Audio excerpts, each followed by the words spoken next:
We'll keep trying to work chairs best we can for this space and appreciate everybody being here this morning. First meeting of the Joint Revenue Committee in beautiful Sheridan, Wyoming. So glad to be here and on this beautiful campus, home of the Generals.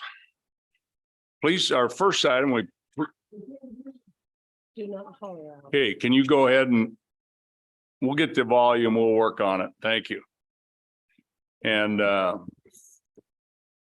I'll make sure and we'll all, is that better? Maybe I speak in the mic a little better. Okay. Please call the roll, Mr. Anderson. Good morning, Mr. Chairman. This is roll call for the Joint Revenue Committee for June 26. Senator French. Here. Senator Ide. Here. Senator McEwen. Here. Senator Pappas. Here. Representative Bear. Here. Representative Byron. Here. Representative Block. Present. Representative Northrup. Here. Representative Oakley. Here. Representative Storer. Here. Representative Strock. Here. Representative Swanitzer. Here. Co-Chairman Beitman. Here. Chairman Hirschman. Here. All are present, Mr. Chairman. Okay, thank you. And the first item on the agenda is the adoption of interim committee rules. These are the standard rules of the legislature. Is there a motion or discussion on the first item? And if there's no motion, then we'll just adopt the standard rules. So moved. It's been moved. Second, any discussion? Okay, all those in favor, please say aye. Aye. Opposed? Okay, thank you. Now, our first item on our agenda, and we're really going to use the next couple of days for education purposes and so we can all learn more about these issues and hear from constituents. And the first item on the agenda really are property taxes, but we've changed that to move it up. And I want the county commissioners are actually going to speak to us. And is it going to be on Zoom? Mr. Chairman, that's correct. Mhm. Can you let Jeremiah in the room? Can I see? Yeah, I see him there. Okay, perfect. Okay, so the item there is tax issues for Wyoming counties. So good morning. Welcome to the committee. Thanks for being here. Morning, Mr. Chairman, members of the committee. I'm Jeremiah Riemann here on behalf of the Wyoming County Commissioners Association. I appreciate you accommodating me so that I can attend to my wife's doctor's appointments and treatments today. I really wish that I was there with you. I sincerely do. Mr. Chairman, I wanted to walk through just some items relative to county property taxes and sales and use taxes. I had intended to do this in the public comment period, but again, appreciate you accommodating me. Clarissa, if you don't mind sharing those slides that I provided the committee, that'd be great. All right, committee, I'm going to go through these. Feel free to stop me if you have any questions along the way. I'm very happy to jump into answering those for you. Clarissa, if you could go to the second slide. Simply wanted to provide just an overview quickly of all the various services. This isn't an exhaustive list, but just a little bit of a preview of the many services that counties provide to constituents across the state of Wyoming. We can go to the next slide. All right.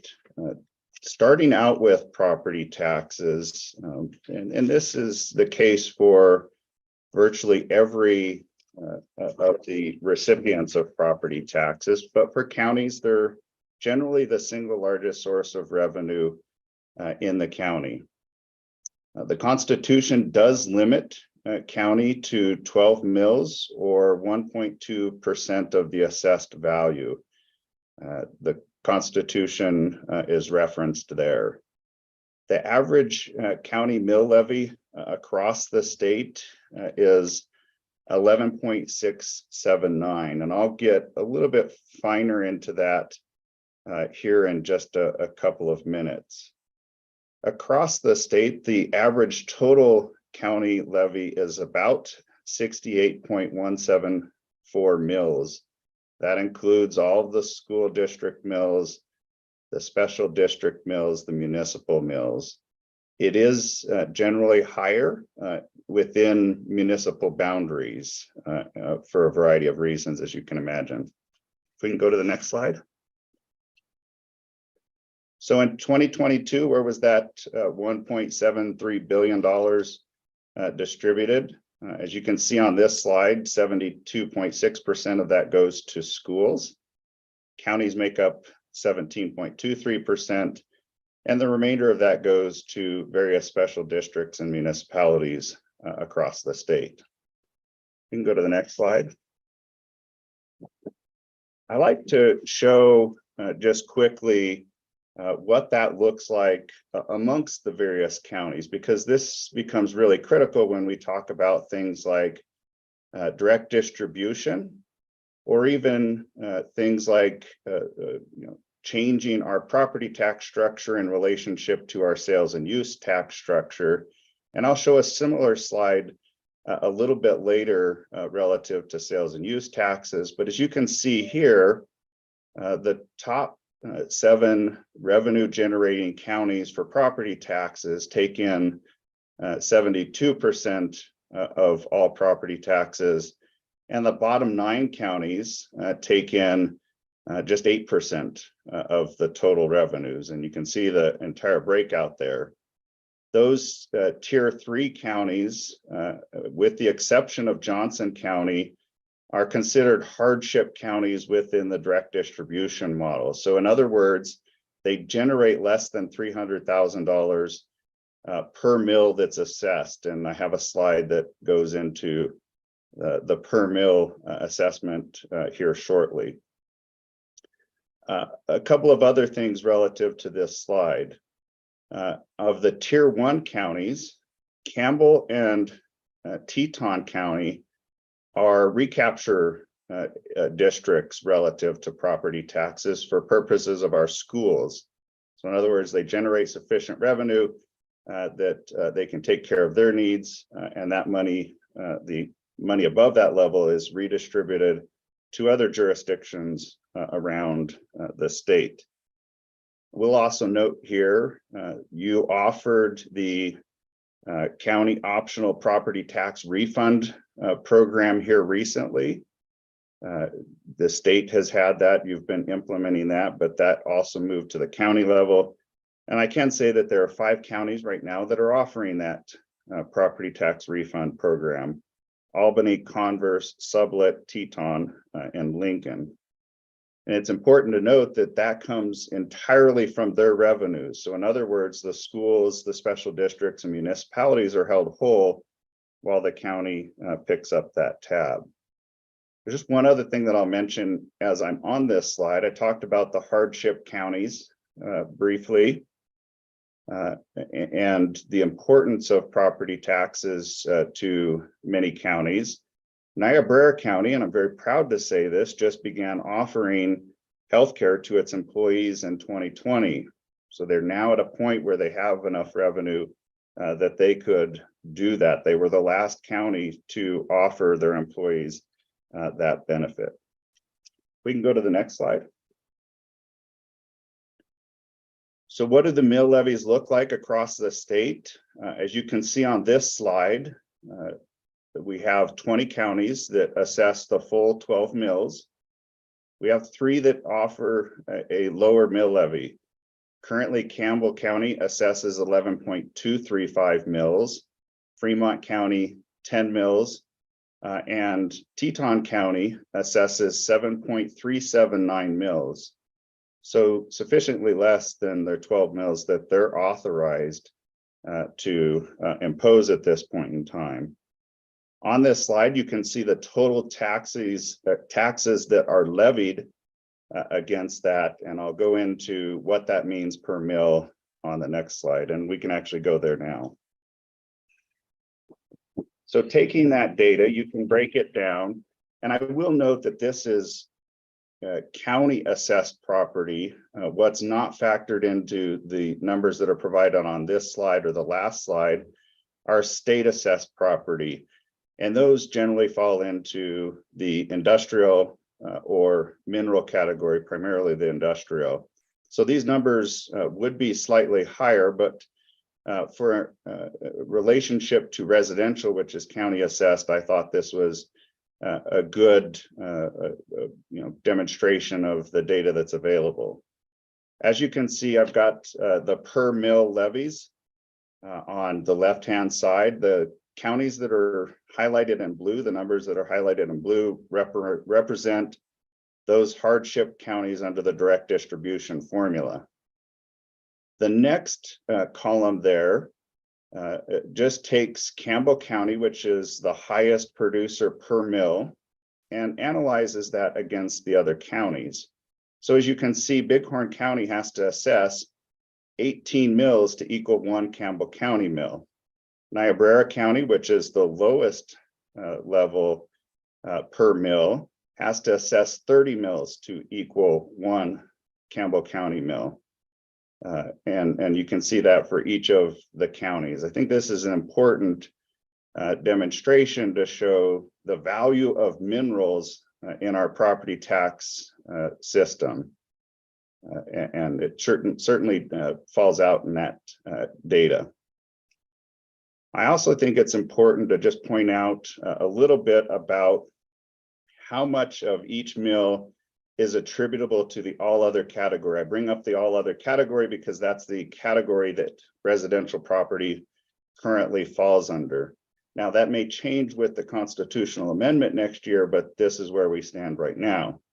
What you can see in that middle column is that 17 of our counties currently receive more than 25% of their revenue of their property tax revenue from the all other category.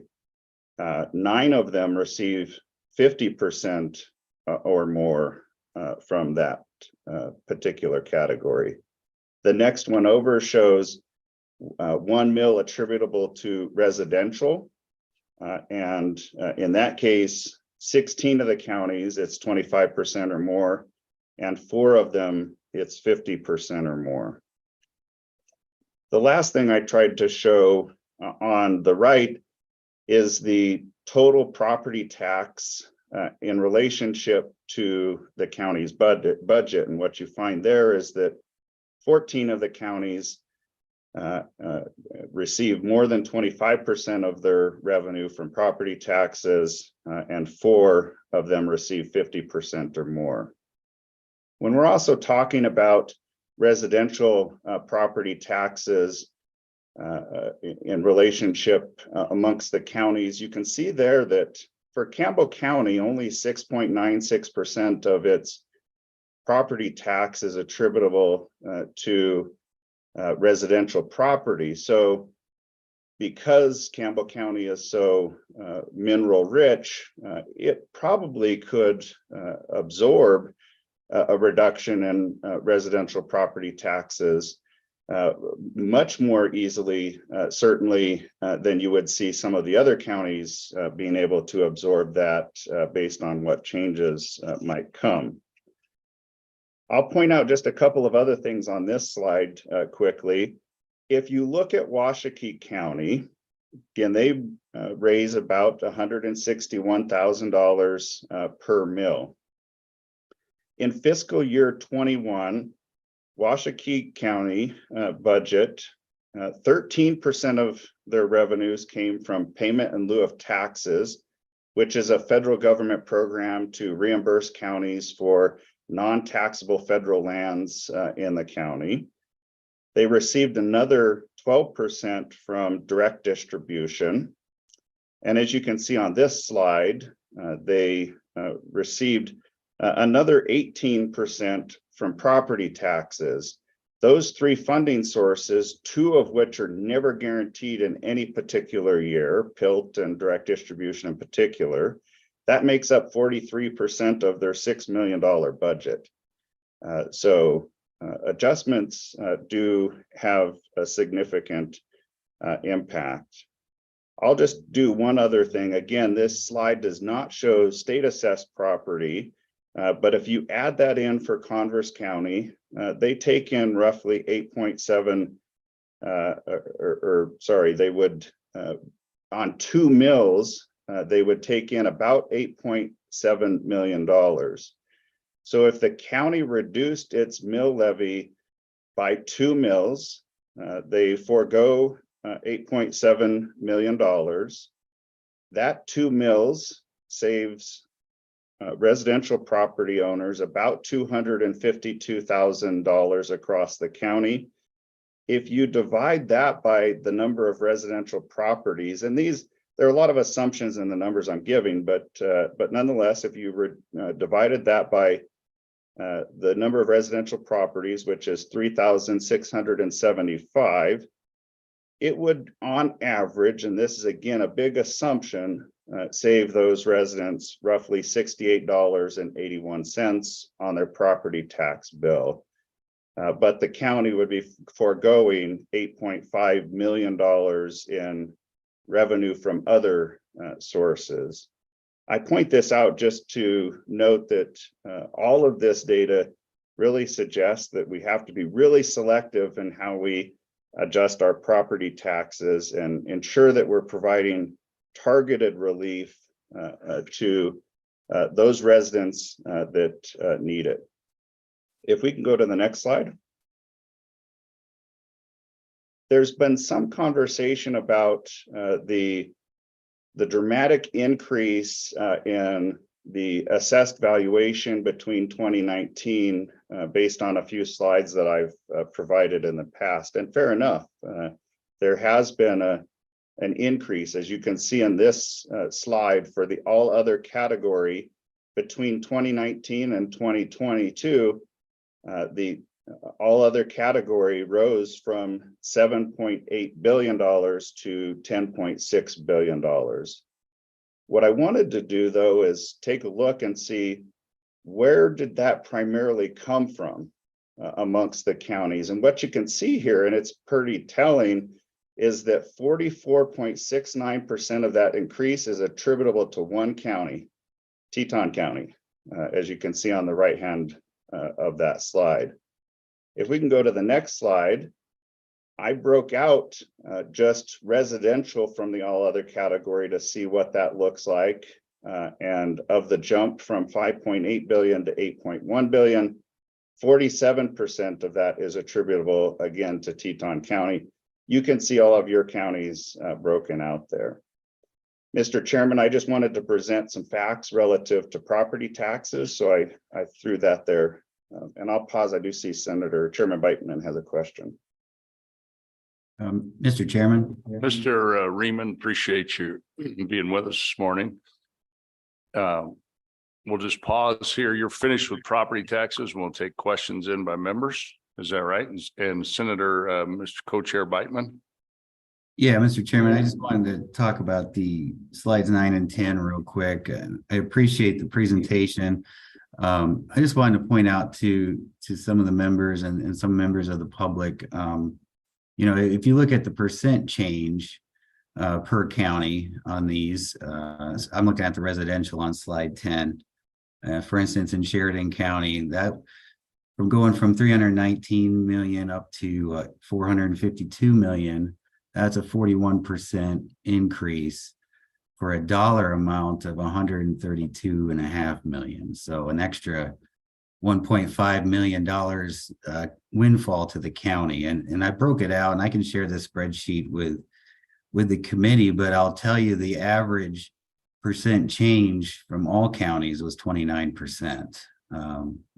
So it's pretty significant. Every county is in double digits in rate of growth, which outpaces inflation. So I don't want that last column on the right-hand side of that table to be misleading, because we did see double digits across every county. Thank you, Mr. Chairman. Okay, thank you, Mr. Co-Chair. Any other questions? Representative Bear. Thank you, Mr. Chairman. This is a question for Mr. Ryman.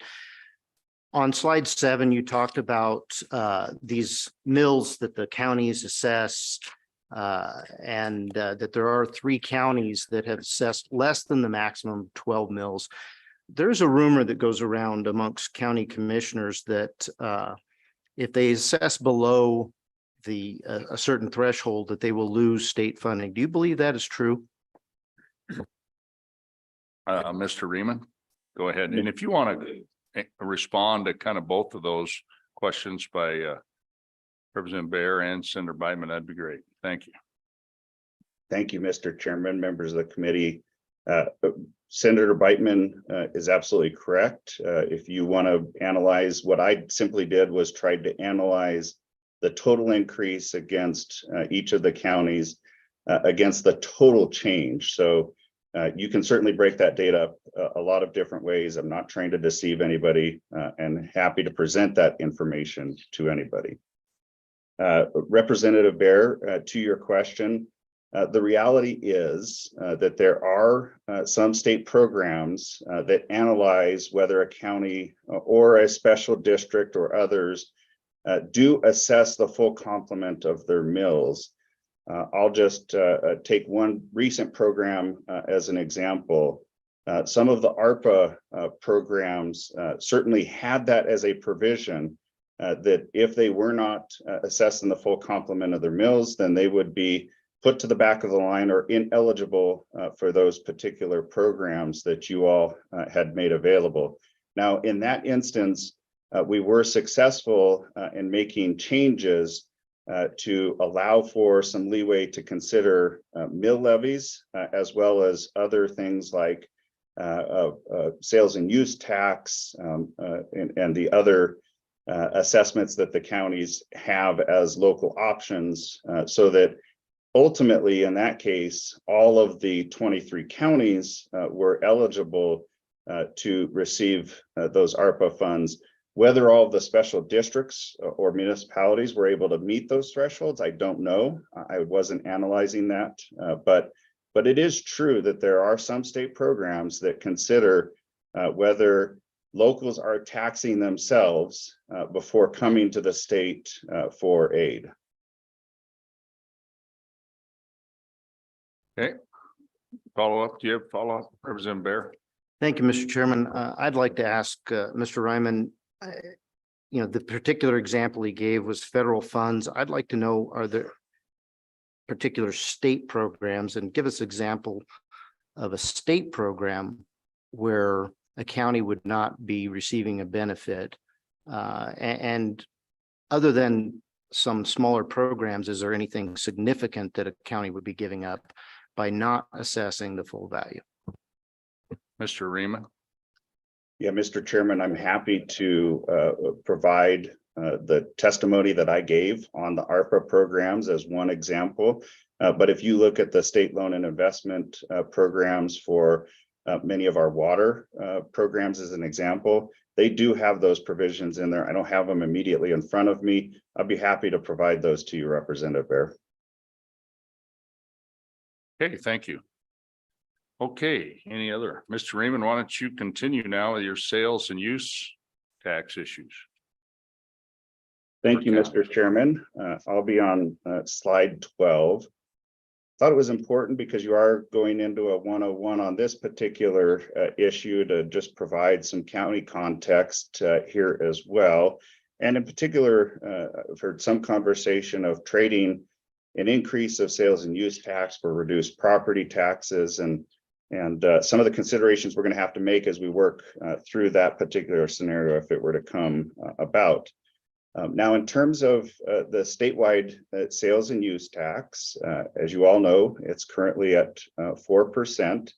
The state receives 69% of that plus 1%. That 1% is an administrative fee that is taken from local government share in order to operate the program. So in essence, the state receives 70%, local governments receive 30%, and it's distributed first by the source of the sale and second proportional to population. So in this scenario, largely municipalities are the first beneficiary of our sales and use tax system, counties being the secondary element of that. If we can go to the next slide. I promised that I would share the state sales and use tax tiers as I did for property tax. As you can see here, Again, near 70% goes to those tier 1 counties. Now, there is a slight change in the tier 1 and tier 2 counties. Fremont and Park counties move up into tier 1, and Sublette and Sweetwater counties move down to tier 2 in comparison to property taxes. Again, if you're talking about changes to direct distribution or others, what you do in each of these scenarios does have an impact, because if we change the distribution percentage, we continue to put more money towards tier 1 counties and not necessarily benefit tier 3 or even tier 2 counties. We can go to the next slide. Just wanted to provide you a little bit of an update on where we stand right now in relationship to the so-called 5th, 6th, and 7th pennies. Some call the 5th penny the general purpose penny, the 6th penny being the specific purpose, 7th an economic development. I put here so-called, and I take it from my predecessor, because you can assess 2 general purpose pennies. You can assess 2 specific purpose pennies. You have latitude within the taxing structure to decide what you want to do. But we've commonly associated 5th again with that general purpose, 6th, etc. I will say that to date, no county has ever moved into assessing a 7th penny or even a fractional penny above 6 cents. That's been attempted a couple of times in more recent history, but denied. The most recent was a denial in Teton County. Now, 21 of 23 counties are assessing a general purpose penny, and you can see what that raises. 12 of 23 have a specific purpose penny in place, totaling $81.9 million. And 2 counties, Goshen and Fremont County, assess fractional pennies for economic development. And you can see that they've collected roughly $2.1 million during this fiscal year that we're currently working towards the end of. With that, Mr. Chairman, again, my intent here was just to provide some data, some facts, not get into policy changes. And I'm happy to answer questions against the whole here. Again, I appreciate you accommodating me. And with that, I'd stand for questions. Okay, members, any questions? Mr. Reedman, Sundarai. Thank you, Mr. Chairman. Mr. Raymond, John Bear's first question about whether the counties are penalized for not charging the full mill. I was confused by your answer. Can you give kind of a yes or no on that question? Thank you. Okay, Mr. Reedman, you want to clarify, please? Thank you.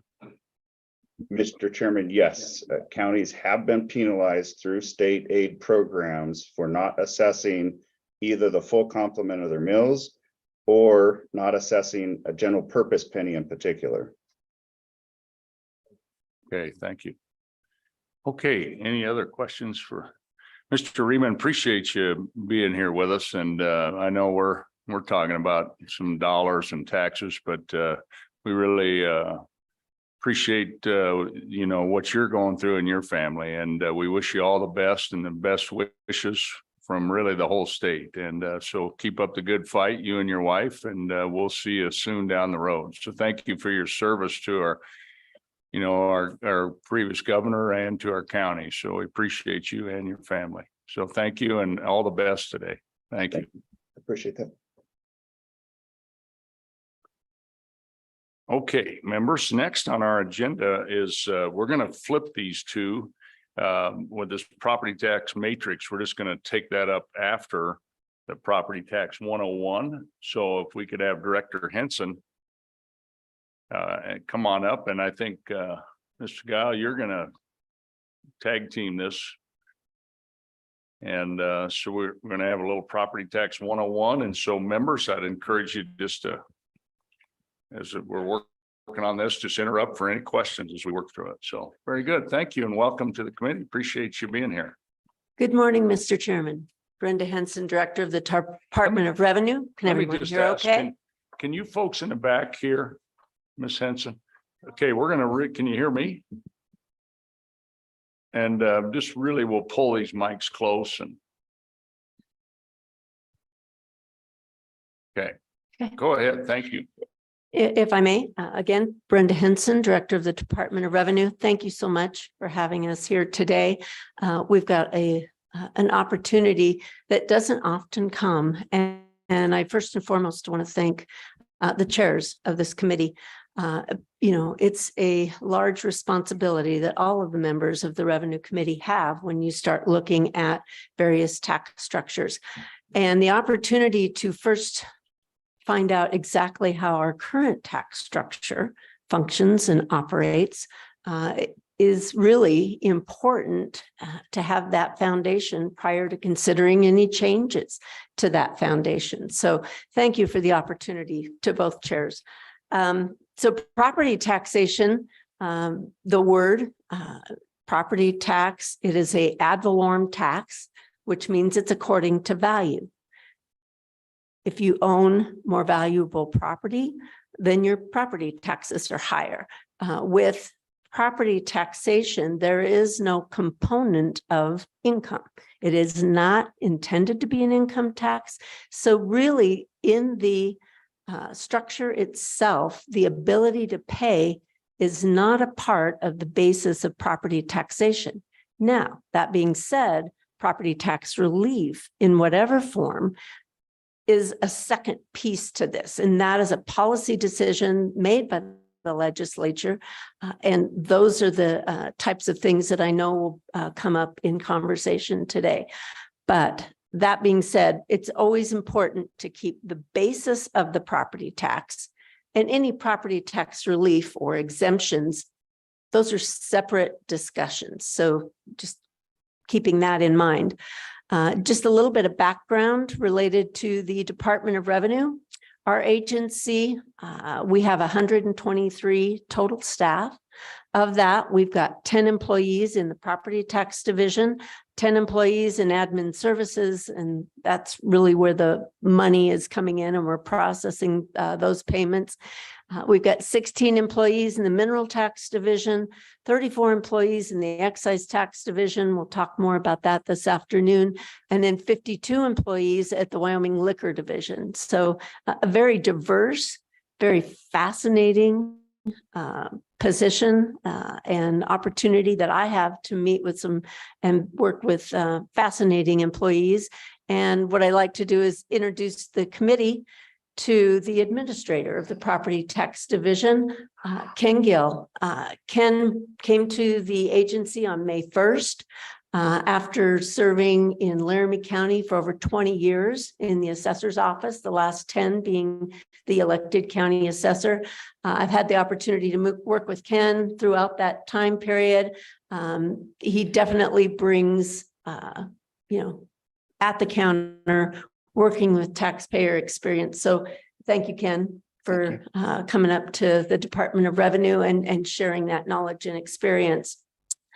The other piece that I want to again emphasize is during this presentation that Ken will be providing, we're going to go over a lot of material. When you stop and think about all the various types of property in the state of Wyoming, in the form of real property, which is land and structures, and personal property, which is all other property, which is equipment, furniture, fixtures, all of those types of things.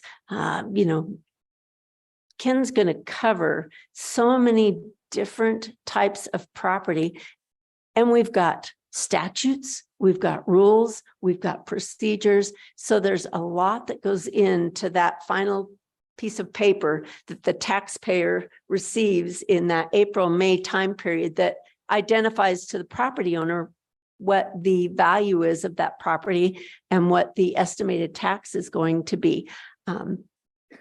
But the key to property taxation is transparency and communication. Accuracy is of the utmost importance. a county assessor has the responsibility to the taxpayer and to each of the taxing entities that rely on tax dollars to provide services to the citizens of the state of Wyoming. Every decision that that county assessor makes affects a pocketbook. It affects either the taxpayer, well, it does affect the taxpayers, and of course, those entities that need money. And when you've got inflation that we have had, not just in Wyoming, but it's driving costs of housing, it's driving costs of land, it's driving the cost of providing those services. So what a challenge we have today and what an opportunity to share this information. With that, Mr. Gill, I'm going to turn it over to you for a while. Thank you, Director. Mr. Chairman, Ken Gill, Administrator, Property Tax Division, State of Wyoming. Really appreciate the opportunity to go over Property Tax 101 with the Chairman and the committee. And with your permission, sir, we'll get started. All right, this is a general overview of Wyoming's property tax system. So this is just a statement. Taxes are the structure by which we as citizens pool our resources to pay for infrastructure and services we could not afford on our own. The goal for those responsible for administering those taxes is to ensure taxpayers are paying their fair share of the tax burden, no more and no less. It is the responsibility of the legislature to determine what that amount is. Just a little bit of history here on property tax in Wyoming. 1889 was the first property tax levy in the Wyoming Territory. Of course, 1890 was a statehood. 1903, the assessor's office was created and the county became the chief taxing authority. In 1988, the voters of Wyoming amended the Constitution to provide for a three-tier system, and that's currently where we sit now with minerals, with industrial, and all other property. So that's our three tiers as we sit. In 1990, all counties were at full market value. And in 2005, the legislature appropriated funds for a computer mass appraisal system that is the same system in all 23 counties statewide. Could you, and maybe either one of you pause on that from 88 to 1990, kind of, and I think the other part is this fair market value piece. And what happened in those 3 years to get to full value?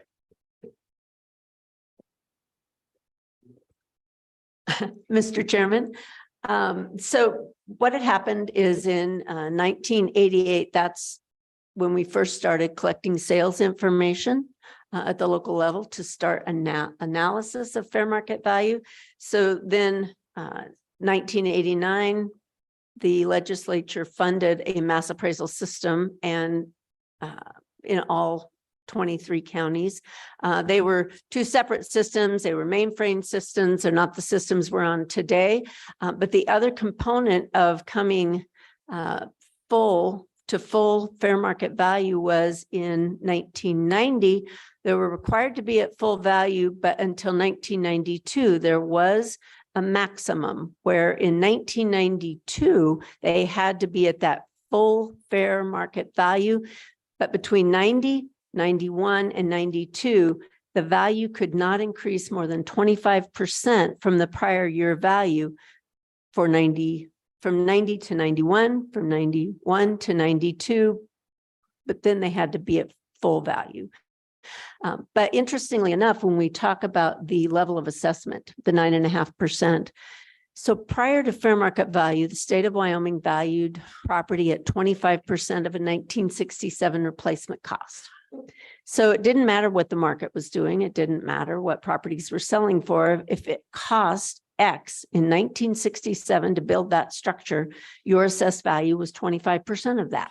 It didn't change unless there was a across the board percentages that this body, the legislature, decided to put on.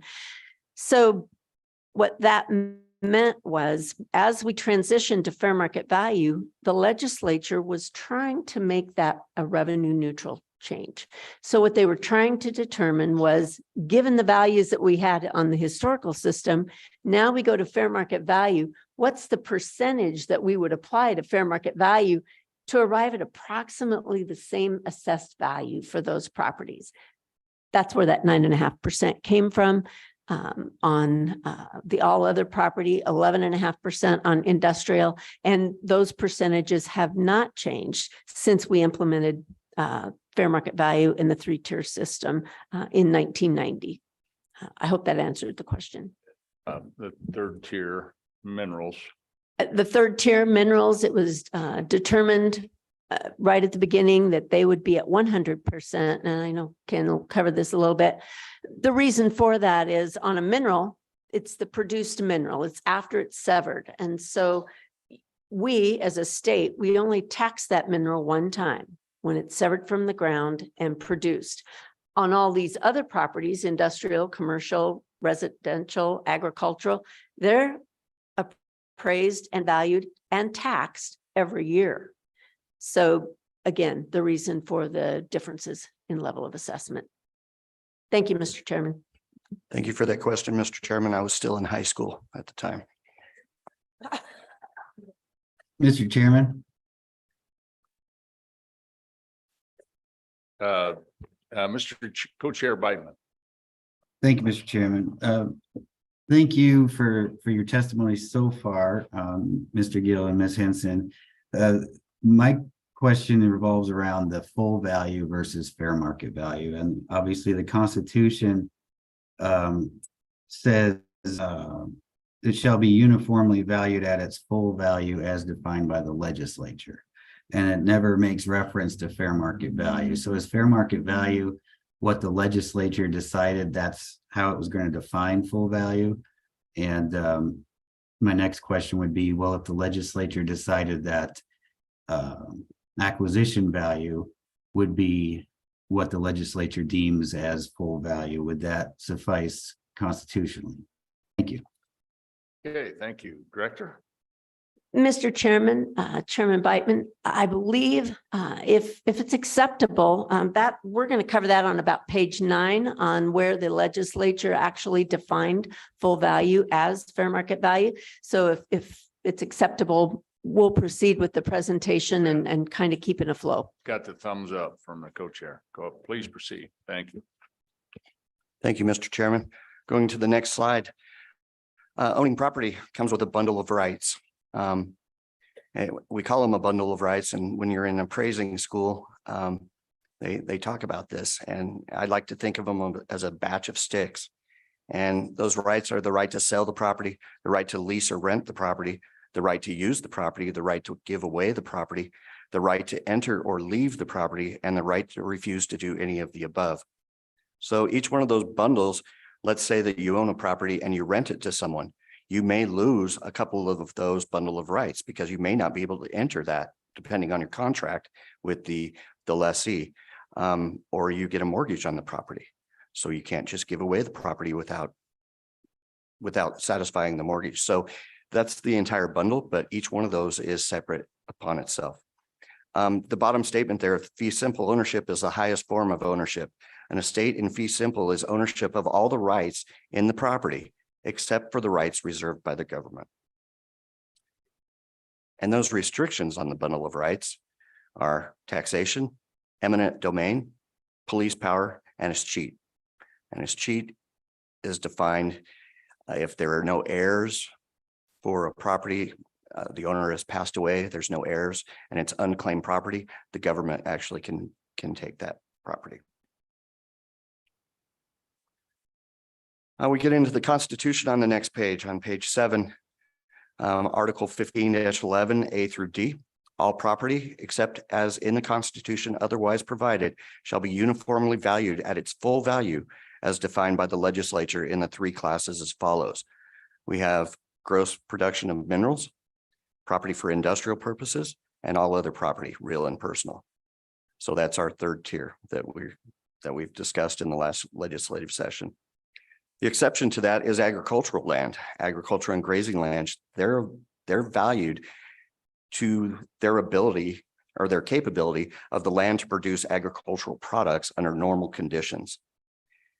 The legislature, it is your responsibility to prescribe the percentage of value for each class, but note, currently industrial is at 11.5%, and all others is at 9.5%.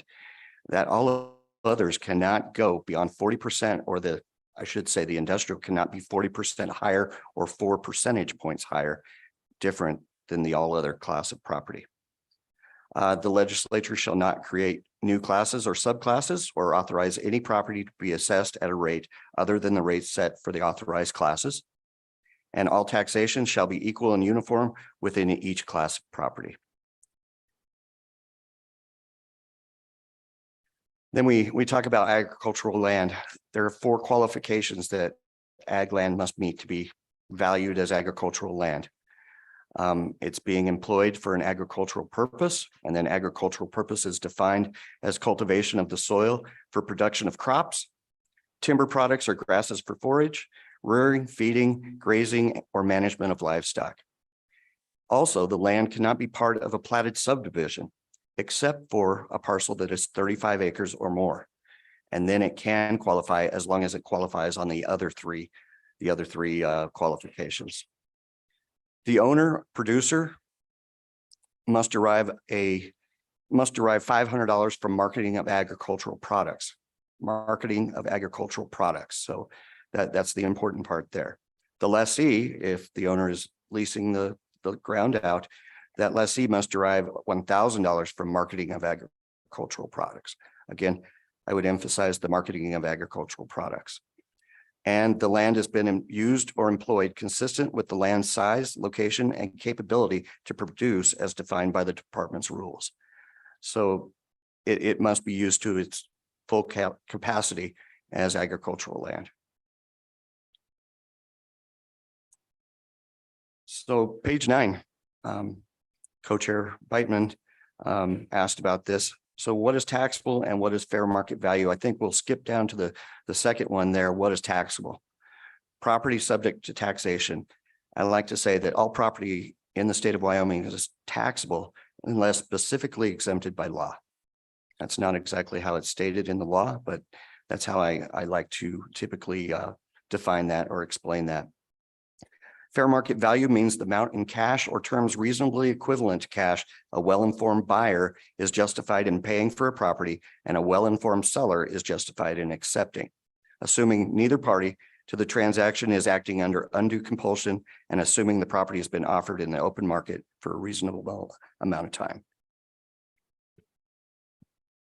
And if I may follow up, Mr. Chairman and Chairman Beitman, to your question, talking about acquisition value and the possibility of the legislature defining full value as stated in the Constitution as something different than fair market value. You may recall there was a bill this last session that required the Department of Revenue to hire a consultant to consider the components of an acquisition value-based tax structure. I wanted to report that we had posted the request for proposals March 2nd, and a consultant was chosen in April, and we signed that contract on April 12th. So the consultant is Team Consulting. They're actively working towards completing that report. The report is due to the Department of Revenue pursuant to the contract by August 18th. Pursuant to statute, we're required to provide that report to this committee no later than September 1st, which we will. And then the consultant is required to present to this committee and respond to any questions that the Revenue Committee will have. So just kind of put on the calendar at some point after September 1 to have the consultant manage that report. I think that many of the answers to a lot of the questions related to changing the basis of property taxation in Wyoming will be included in that report. I'm hopeful that everyone will just continue to remind themselves that we're talking about the basis of taxation. It doesn't necessarily reduce or increase tax dollar amount to the taxpayers. It just changes that basis. So with that, I hope that helps with Chairman Beitman's question. Chairman, do you have any follow-up to that, Chairman Beitman? Mr. Chairman, no, that answers it. I think, in my opinion, I think the legislature was within our bounds to just change the definition of the statutory definition of what fair market value is or isn't. And I think we could do that. But I'm anxious to see what the report says. And thank you. Are there there hasn't been a director, many court cases really over this issue, as they're defining full or fair market value, those kind of things, since 1988 In Wyoming, in Wyoming. we did have a very important case early on, and I can't remember the year, maybe Mr. Gill does, that really outlined that we could not use sale price as opposed to a value that was determined using the mass appraisal system and those procedures. That was Jan Charles Gray versus the state of Wyoming. And in that case, specifically, the taxpayer had purchased the property, had argued that that was fair market value. That's what he purchased the property for, and that should be the basis of assessment. And the Supreme Court said no, in that we would have an unfair, we would not meet the uniform appraisal procedures for all property. If for the properties that sold, we used sale price that was the agreed upon price with the buyer and seller, but for all other properties, we use the mass appraisal process. And so that the Supreme Court stated we could not do that. Representative Case Senator, Thank you, Mr. Chairman. Director Henson, thank you for all the information. Can you tell us who the consultant that was selected and how much we paid for that study? Thank you. Director, and what was in the bill? Was it $10,000 appropriation in the bill that we passed? Or was it more than that? Oh, it was 50,000. Okay. Go ahead. Thank you. Mr. Chairman, ultimately it was amended and it was $50,000. And I believe that contract is for 48. And the consultant name is TEAM, TEAM. And these are the types of things that they regularly do. They do these types of studies. And in addition, they provide education, coursework materials for a mass appraisal across the nation. So that's their background. Representative Bear. Thank you, Mr. Chairman. Follow on to that one. Could you tell us how many consultants you had apply for that? Director. Mr. Chairman, Representative Bear, unfortunately, we only had one that submitted a proposal, and it was the same company who gave us an estimate previously for the fiscal note. I will tell you, we reached out to several other companies and could not get anyone that was interested. Okay, I'm going to go to Representative Storr and then Representative Locke. Representative Storr. Thank you, Mr. Chairman. Thank you, Director Henson. Great to see you. Great to see you, Mr. Gill. I have a question on the second part of paragraph D of Article 15, Section 11 in the Constitution. Talks about, let me make sure I get it right, that the legislature shall prescribe such regulations as shall secure a just valuation for taxation of all property, real and personal. I'm curious if back in the late 80s, early 90s, was that part of the thinking about going to fair market value? Has that part of the Constitution been challenged through litigation, or just whether that piece at all is something that Department of Revenue has examined in depth? Director. Mr. Chairman, Representative Storr. So when Wyoming went to fair market value, and obviously there was a great deal of research related to what were other states doing those types of things, but I truly believe fair market value was chosen because of the transparency. Prior to fair market value, I received an assessment schedule that was 25% of a 1967 replacement cost, and my house was built in 1980. I didn't know what building costs were back in 1967. I got this value and I was supposed to say, okay, that times 4 is a reasonable number of what it would have cost to replace my home. I didn't know. Fair market value, that was terminology that property owners could say, you know, I think that's in the ballpark. I think I could probably sell my home for $250,000. So I at least had some basis there. The other thing the legislature did is they approved funding in the 1980s to buy the computer system, buy the software, place it in all 23 counties to ensure that everyone was using the same methodology.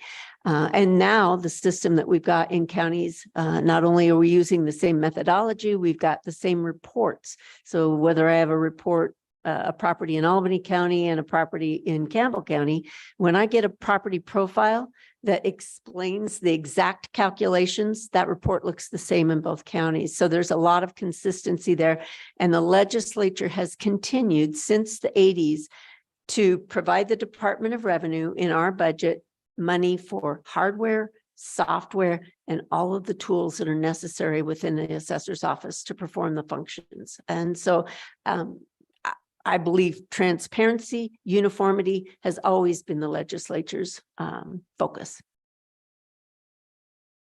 Okay, Representative Locke.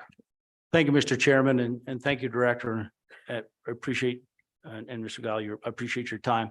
I want to hit that point of full value and fair market value. So there's a disconnect, let me just say it that way, between what appears to be in the Constitution and what is defined in the statute itself. Because at least, let me ask a slightly different question in that, can you show me how full value and fair market value are connected? Let me ask that question, because that's where I wanted to better understand that. Thank you. Okay, Director. So, Mr. Chairman and Representative McHugh, Locke, sorry. We're kind of behind us here. I apologize. Thank you. So the Constitution requires that all property be valued at its full value as defined by the legislature. And then the statute in Title 39 states full value shall be fair market value. And then fair market value is defined. So the legislature has the opportunity and responsibility of defining what full value shall be. Okay, and I think the other word in the Constitution is uniformly before full value, but okay, any other follow-ups? Representative Locke, go ahead. Thank you, Mr. Chairman. So wanted to be sure I understood. Can you show me where in 39 it actually defines full value? That was the part I did not see, and I wanted to make sure I understood that. We have it in the slide. So slide 9, 3911-101A Romanet 6 defines fair market value.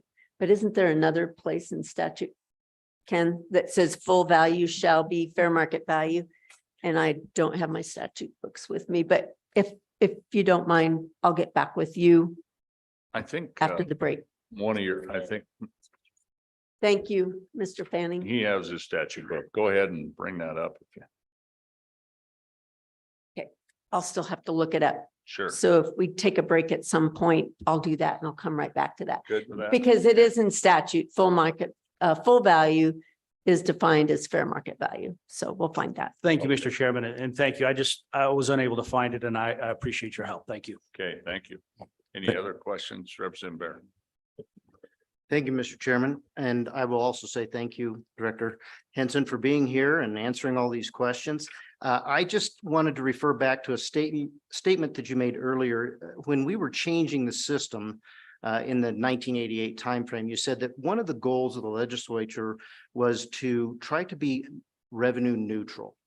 But as I look at fair market value today compared to this day a year ago or 2 years ago, it doesn't seem to be revenue neutral. Would you agree with that statement?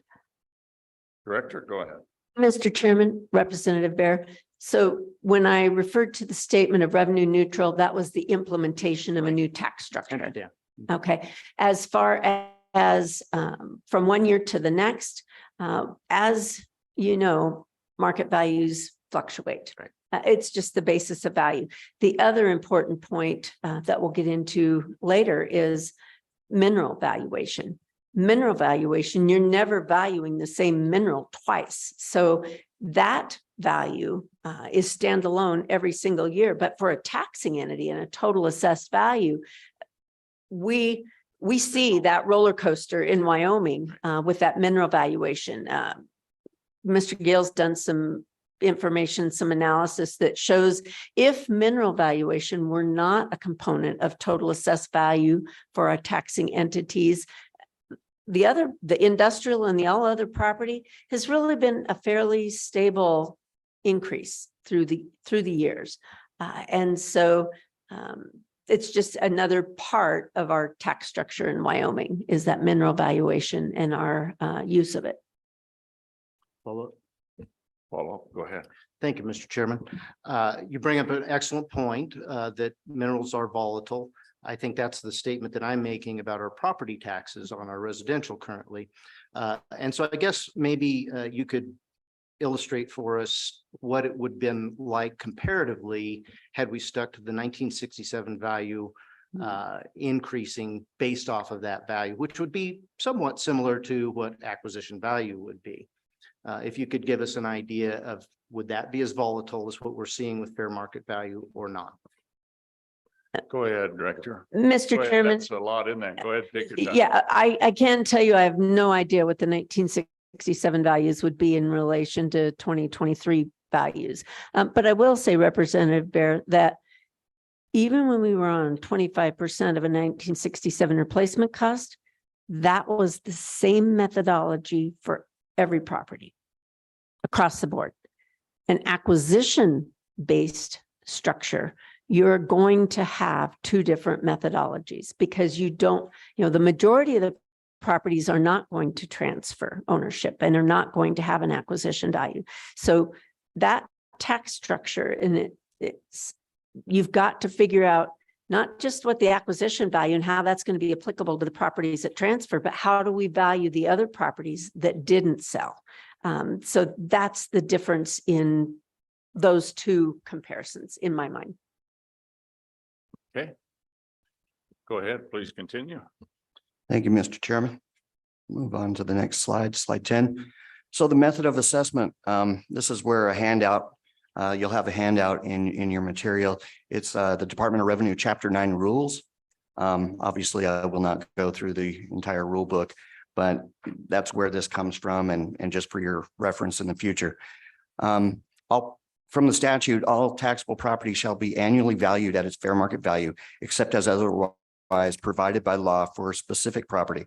The department shall prescribe by rule and regulation the appraisal methods and systems for determining fair market value using generally accepted appraisal standards.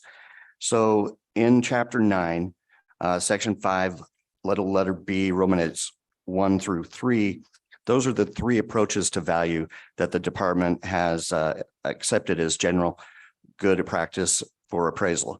You have the sales comparison approach, I which just would want to be, remind everybody, you're on slide 10. I am You on just, slide 10. you just referenced this in your packet, Yeah. the rules for our information, but everyone out there, it's on slide 10. Thank you. Thank you, Mr. Chairman. So there are three ways to appraise property. You have the sales comparison approach, which would also be known as the market approach, where you're probably very familiar with it. If you own property, you bought a house, a fee appraiser came out for the bank and appraised the property. He took four comparables, and he made adjustments to those comparables in order to come up with an appraisal for your property. So that's the market value. The cost approach is simply the cost approach, what it would cost to replace that property, less depreciation on the property plus land. And then you have the income approach. The income approach would be typically used in commercial properties where rental income on maybe an apartment building, you have your potential gross income, you have your effective income after you subtract out the vacancy rate, You subtract out expenses and you have the net operating income divided by a cap rate, and that is the value of the property based on an income approach to value. So most of the time that's used in commercial, but all three of these approaches can be used on any type of property. Going on to slide 11. So who performs the assessment in Wyoming? So there's two agencies, if you will, that perform the assessments. The Wyoming Department of Revenue, Property Tax Division, and Minerals Division. So gross product of all mines and mining claims, that's the Mineral Division. We have pipelines, electric utilities, railroad companies, rail car companies, telecommunication companies, cable satellite companies, and commercial airlines. That is all by the Department of Revenue. The county assessor, they value both real and personal property in each of the four classes: industrial, commercial, residential, and agricultural land. Just as one clarification, Mr. Chairman. So you'll note that it says agricultural land. And that's because when we think of agricultural properties, it's important to note that if it's a residential structure on a farm, that's included in the residential classification. The outbuildings on a commercial agricultural operation are commercial. And so it is only within our tax structure. And when you look at values, if it states agricultural, it's only the productive land that's included in those values. So just for clarification. Well, Director, just moving up to where, like, property of commercial airline companies. I mean, it's not, their property is a airplane, I'd guess. I mean, maybe they have a hangar, but so is most of that like personal property? It's not that. We hear about that, but I mean, it seems to me most of the personal property taxes affects commercial operators. Would that be? But go ahead if you want to talk about that a little bit. And then we have another question, I think. Mr. Chairman, so it's important to note the text of that. So you'll see under the Department of Revenue, it's property of pipeline companies, property of commercial airline companies. When we value those at the Department of Revenue, we're valuing the company as a whole. And we're really using an income approach to value the components, and whether it's real property, personal property, we're looking at their income statements, applying that cap rate. And then what we're determining is based on the property that is located in Wyoming, or in the case of commercial flights, how many departures and landings is that company in Wyoming? And those are actually how we determine Wyoming's portion of that company's value for property taxation purposes.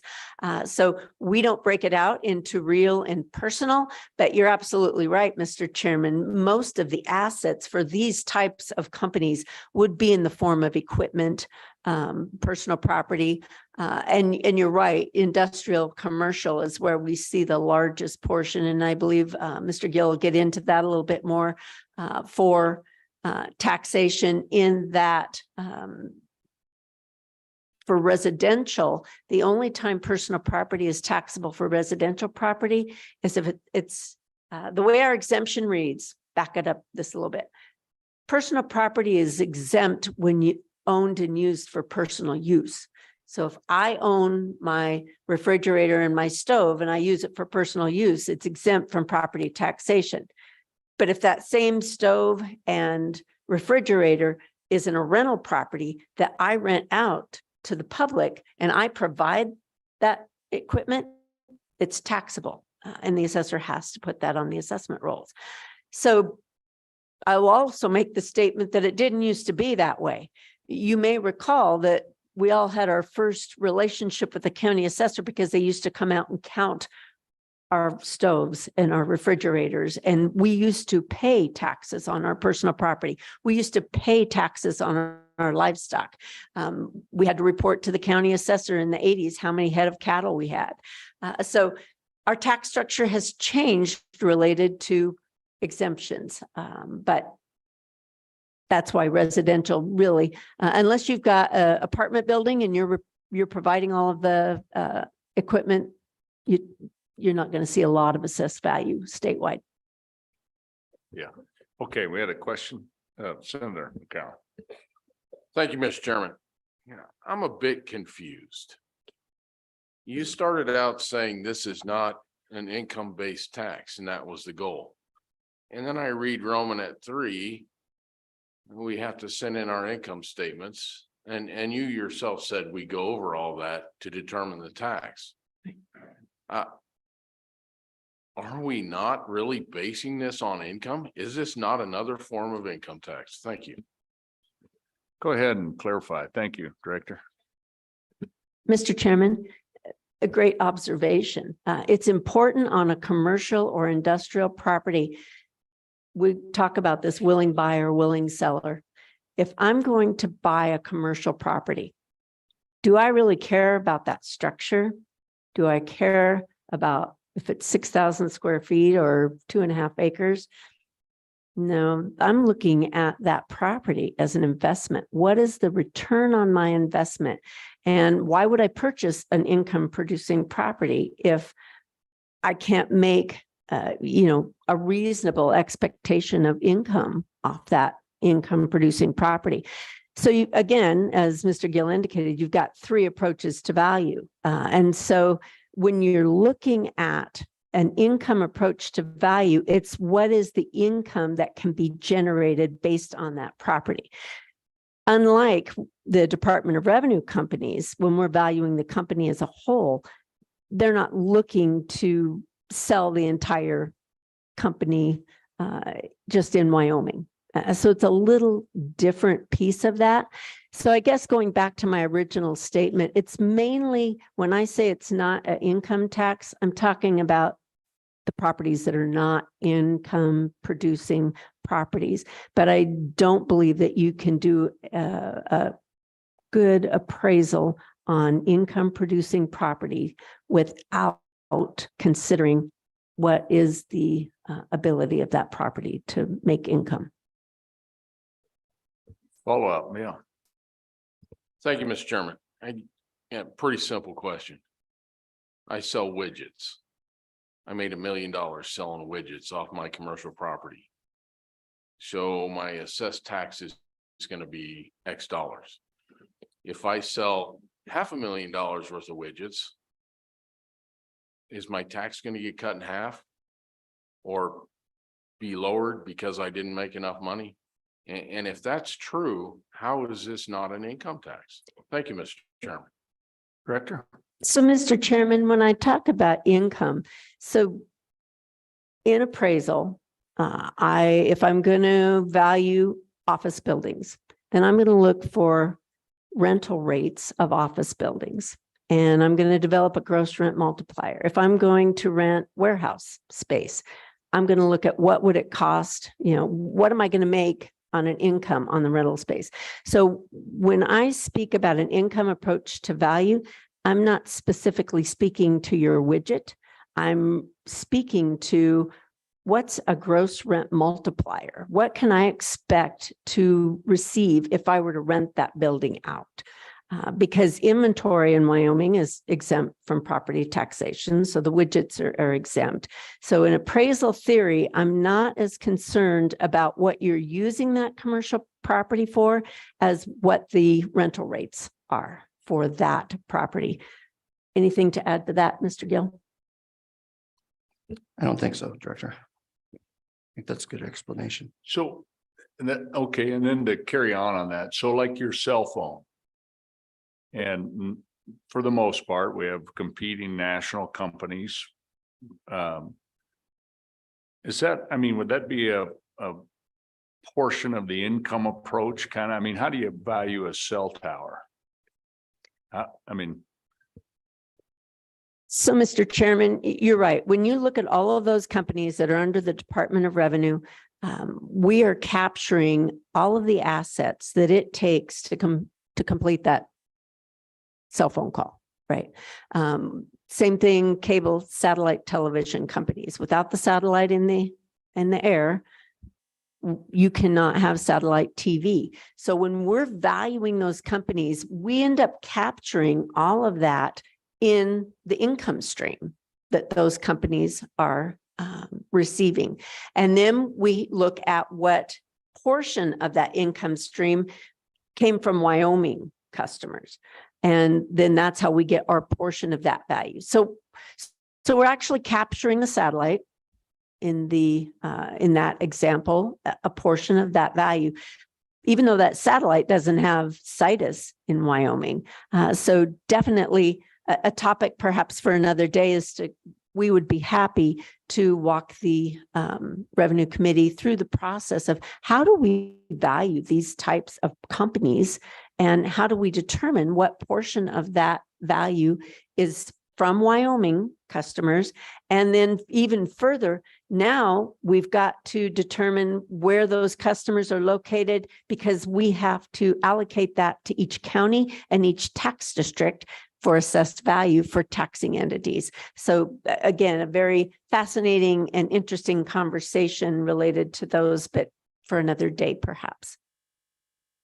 Okay, and did Senator McCown, did you get yours answered, or do you want any follow-up on that? I guess I want to state your question differently.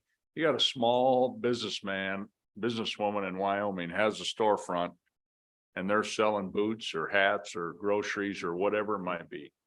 And I think your question is, are they taxed on the amount of boots or hats or groceries, or are they taxed on that building and what it could do, whether it was selling any of those things? How much is that building? That's how I think I understand it. Thank you, Mr. Chairman, for clarifying that. And you're absolutely right. It does not matter what's being sold out of that building. It's just if I were to lease that building out, what would be the expectation of income or profit that I would make on that investment? It basically gives that investor, commercial or industrial investor, if I'm going to purchase this property versus invest it in the stock market, where am I going to get? Because I want to earn money on my investment, regardless of what that investment is. As far as the inventory and what they're selling, of no consequence. So one more time, just so I'm a little slow on the uptake. So whether it's a dime store selling dime items or, $100 bill store selling everything's $100 or more, doesn't matter about how much money the owner's making. It's that property if they were to rent it out or be used for any purpose, really. Yes, Mr. Chairman. Okay, did that? And you have follow-up? Go ahead, Senator. I'm still a little befuddled. You're gonna determine what I, as a business owner, can do with a piece of property based on the property. So if I do well, I'm going to end up paying more taxes on the income or capitalized earnings approach. Or if I don't do as well, I'm going to pay less taxes. At the end of the day, we've taken out the most critical part of running a business. Some people can do it well, and as we've seen, some don't, and they shut down. So to say you're going to base their taxes on what you think that building can do is kind of a slap in the face to those of us who take that building, that old building or brand new building, and develop a business out of it. And I'm stuck on the fact that you're saying this isn't income based. I don't think we can get around that. This is income based. Earlier, you made the statement that we're going to nail the coal mines on a severance tax because we only get to tax them once. So let's get them good. That's how I don't believe I stated that, Mr. Chairman. Hold on. I think before we start saying what each other said, we'll let everybody speak for themselves. But I think your question, I just want to make sure I understand it, because and we all understand it. When you first asked the question, I thought, okay, so if I do really well in this building, on Center Street, I'm going to get taxed more because I'm making more money. That's how I understood the question. I thought, can that be right? Or does that building on property A get assessed a property tax because of what it can do, whether it's making a lot of money or not, whether you rent it out basically. And do you look at rentals around the area and all that? That's what I'm assuming. None of us know this. We're not assessors, so we're trying to figure it out. But it's not based on his income, whether he makes $1 million or makes 10,000. Is that correct? I just want us to be sure about that before we go down that road. Okay, go ahead, Director. That is absolutely correct. So in appraisal, again, we're required to appraise at fair market value. And so we are looking at rental rates for similar uses. So, and we're developing what is called a gross rent multiplier.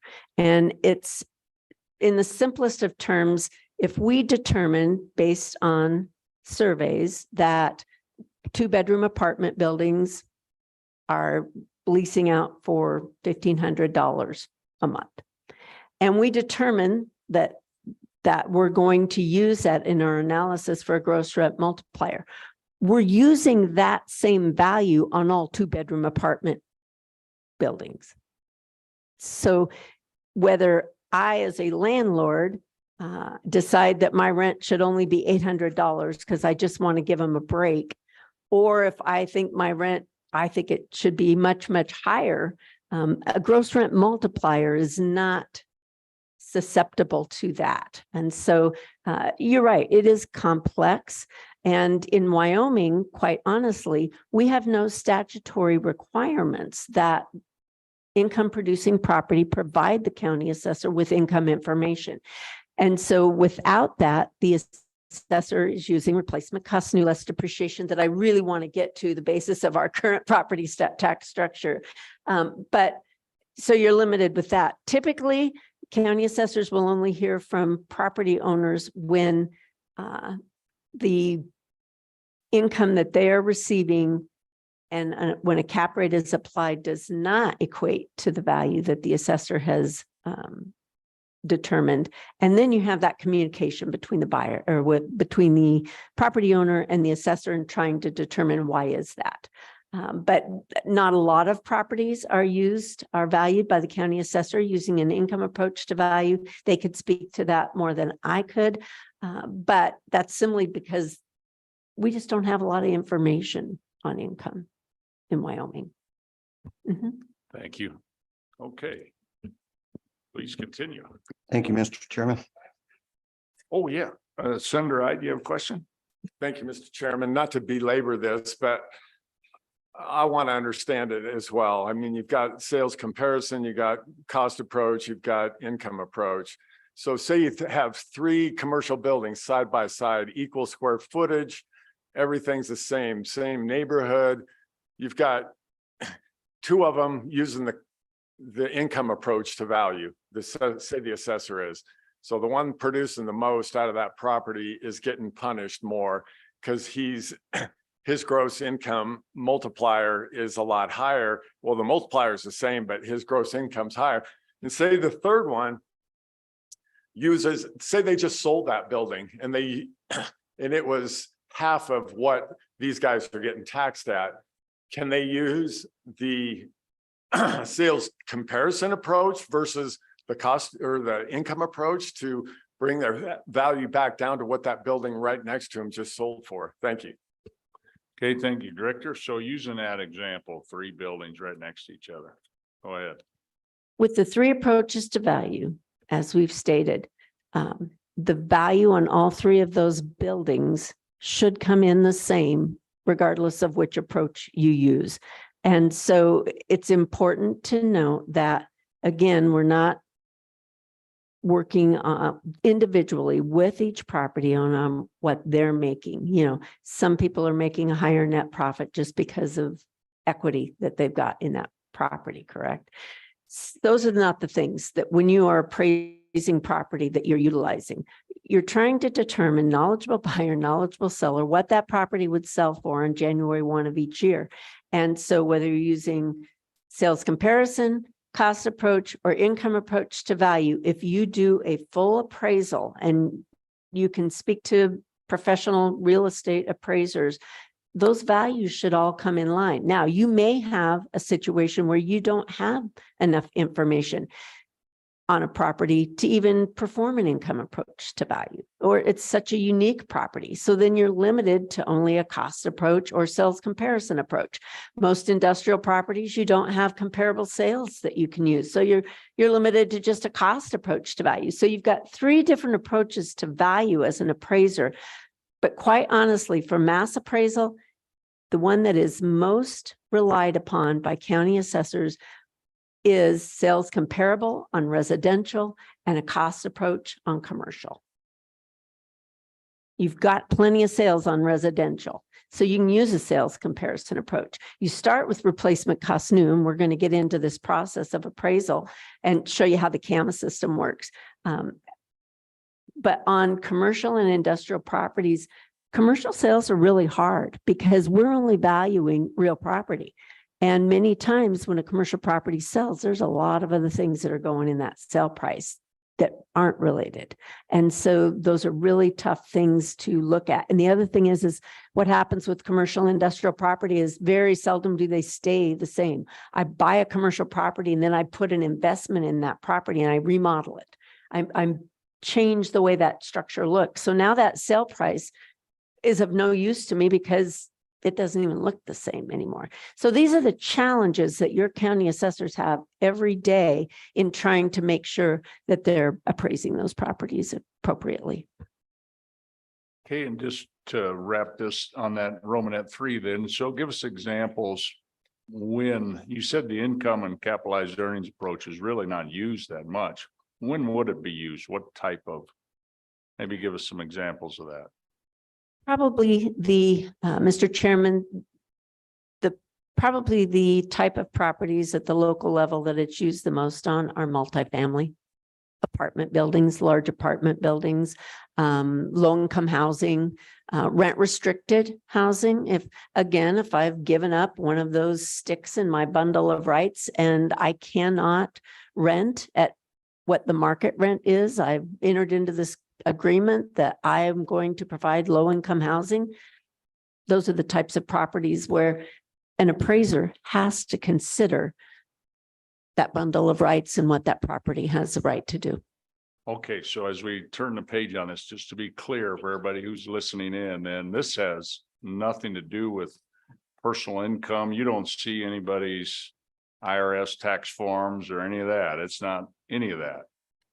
Absolutely correct, Mr. Chairman. And we are not talking about residential property in any way, shape, or form because we have plenty of sales comparisons to make with residential. So we're not looking at the income approach to value residential property. Just to throw another piece in this, our agricultural land in Wyoming is absolutely valued every year based on an income approach to value because we value it based on its capability to produce an agricultural product. And if you'll take a look at our agricultural land study, that is exactly how we value agricultural land in Wyoming. So. Okay, thank you. Okay, question, Representative Bear, and then we'll go down to Representative Block. Thank you, Mr. Chairman. I'm going to try not to add to the confusion here. My understanding when you said we're not using an income approach is that the ability to pay the tax is not looked at all. It's looked at the value of the property, and you do an incredible job obeying the Constitution and ensuring that it's fair across the board so people are paying the same thing. I think there's a lot of people here in the audience today that are concerned about something called unrealized income. And so I'd like to bring that into this discussion about income while we're on it, because the argument that is being used against using an acquisition value is that we're creating another class. And I think I grasp why that is, because as you said earlier, we're going to have to divide. There's people who have purchased recently and there's people who have not. And so you're putting them, in your opinion, into 2 different classes. But I'm going to argue that you're putting people in 2 different classes based on the person who just purchased, they purchased, and they're being taxed basically on what they purchased because they're increasing the value that we're putting into the CAM system.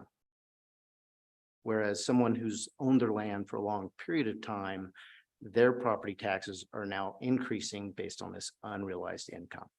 And so that's where I'm concerned that we have created another class simply by using the fair market value system. Director?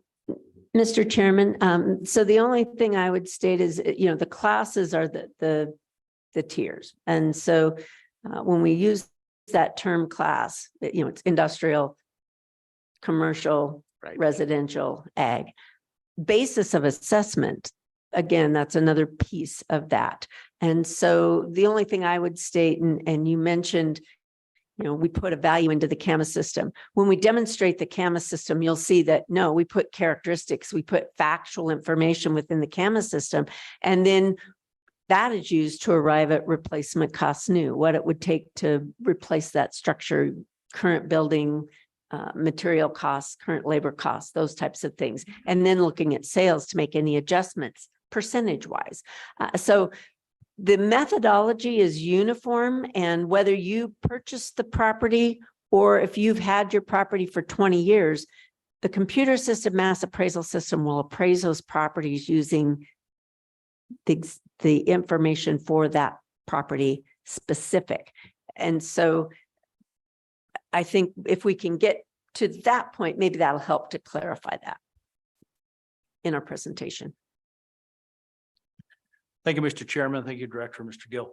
Just sort of for clarification, there's the three methods, obviously. There's the sales comparison, there's the cost approach. And I'm focused on residential with this question, to be honest with you. Is this a decision, does the system choose this, or is this a system that the local appraisers choose between sales and cost? Or is this one method that's applied to residential? And I know you're going to get into the CAMAS system, so maybe at some point it's more clear, but I just wanted to understand, how is the method chosen? And I have a follow-up later, possibly. Okay, Director? Mr. Chairman and Representative, as stated, for residential property statewide, we have sufficient sales that we can use a replacement cost new less depreciation adjusted for sales, which is a sales comparison approach defined in Chapter 9 rules of the Department of Revenue.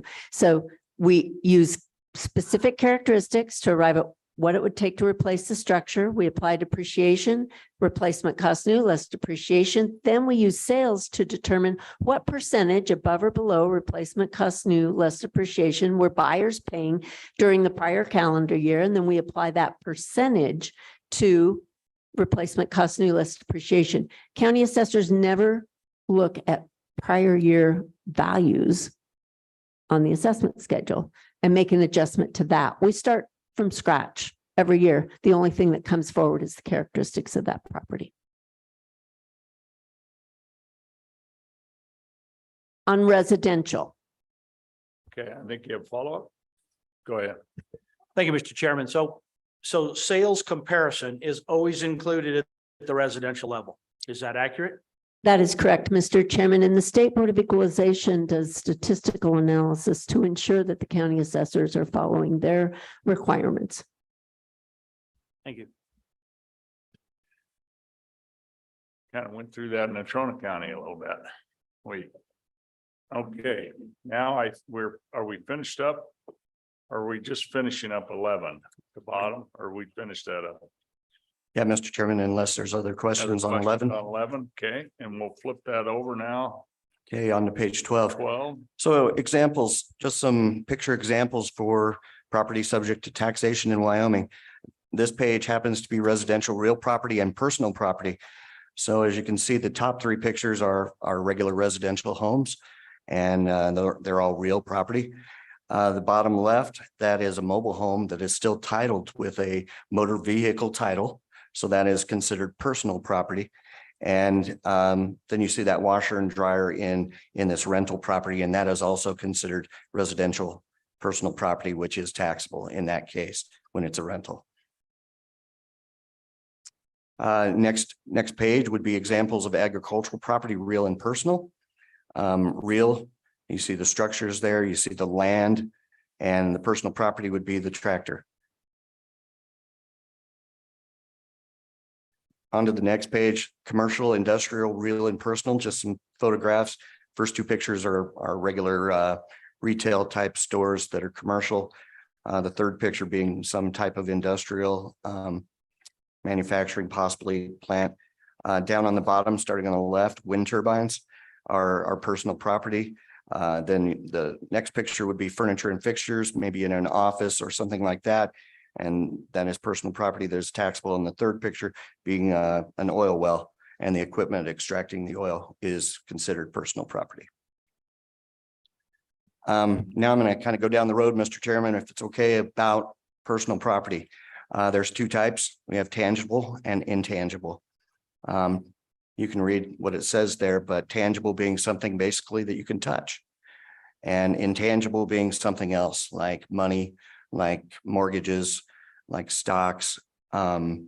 Goodwill is another intangible personal property item, and those are not taxed in the state of Wyoming. So intangible personal property is not taxed. So a goodwill would be something like you buy a famous fast food franchise that comes with a certain name, and you keep that name. That's an intangible piece of personal property there.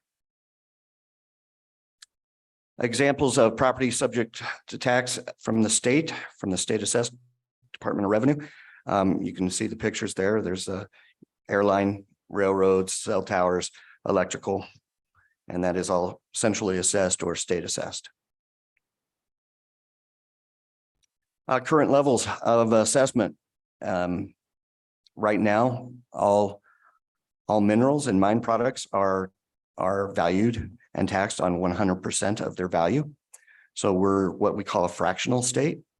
Property used for industrial purposes, 11.5%, and all other property, which is the class we talked about quite a bit last session, would be real and personal at 9.5%, and that would include residential, commercial, and agricultural land. So current law requires the use of the CAMA by the assessors. Oh, and my computer just died. Yeah, we'll get in, but fortunately you all have we'll get him. Mhm. Yep.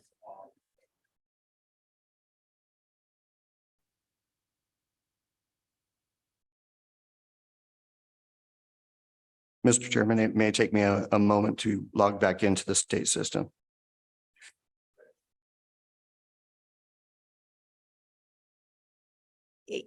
And certainly we'll get can back up. I do believe all the committee members have a copy of the presentation, and as well as those online would have an opportunity to continue to see that. It's one of the meeting Okay, we have materials. a question, Representative, and then and here's what we'll do. Let's take a few questions here, and then we'll just take a break and get all this fixed and get back, because I like to have that for everybody to see who's watching. Go ahead, Representative Bear. Thank you, Mr. Chairman. And I'm just going to go back to page 15 and I'm sorry, Director Henson. what page? 15. Okay. 15. I want to go back to this unrealized income question, because intangible property, all the examples seem to be examples of unrealized income.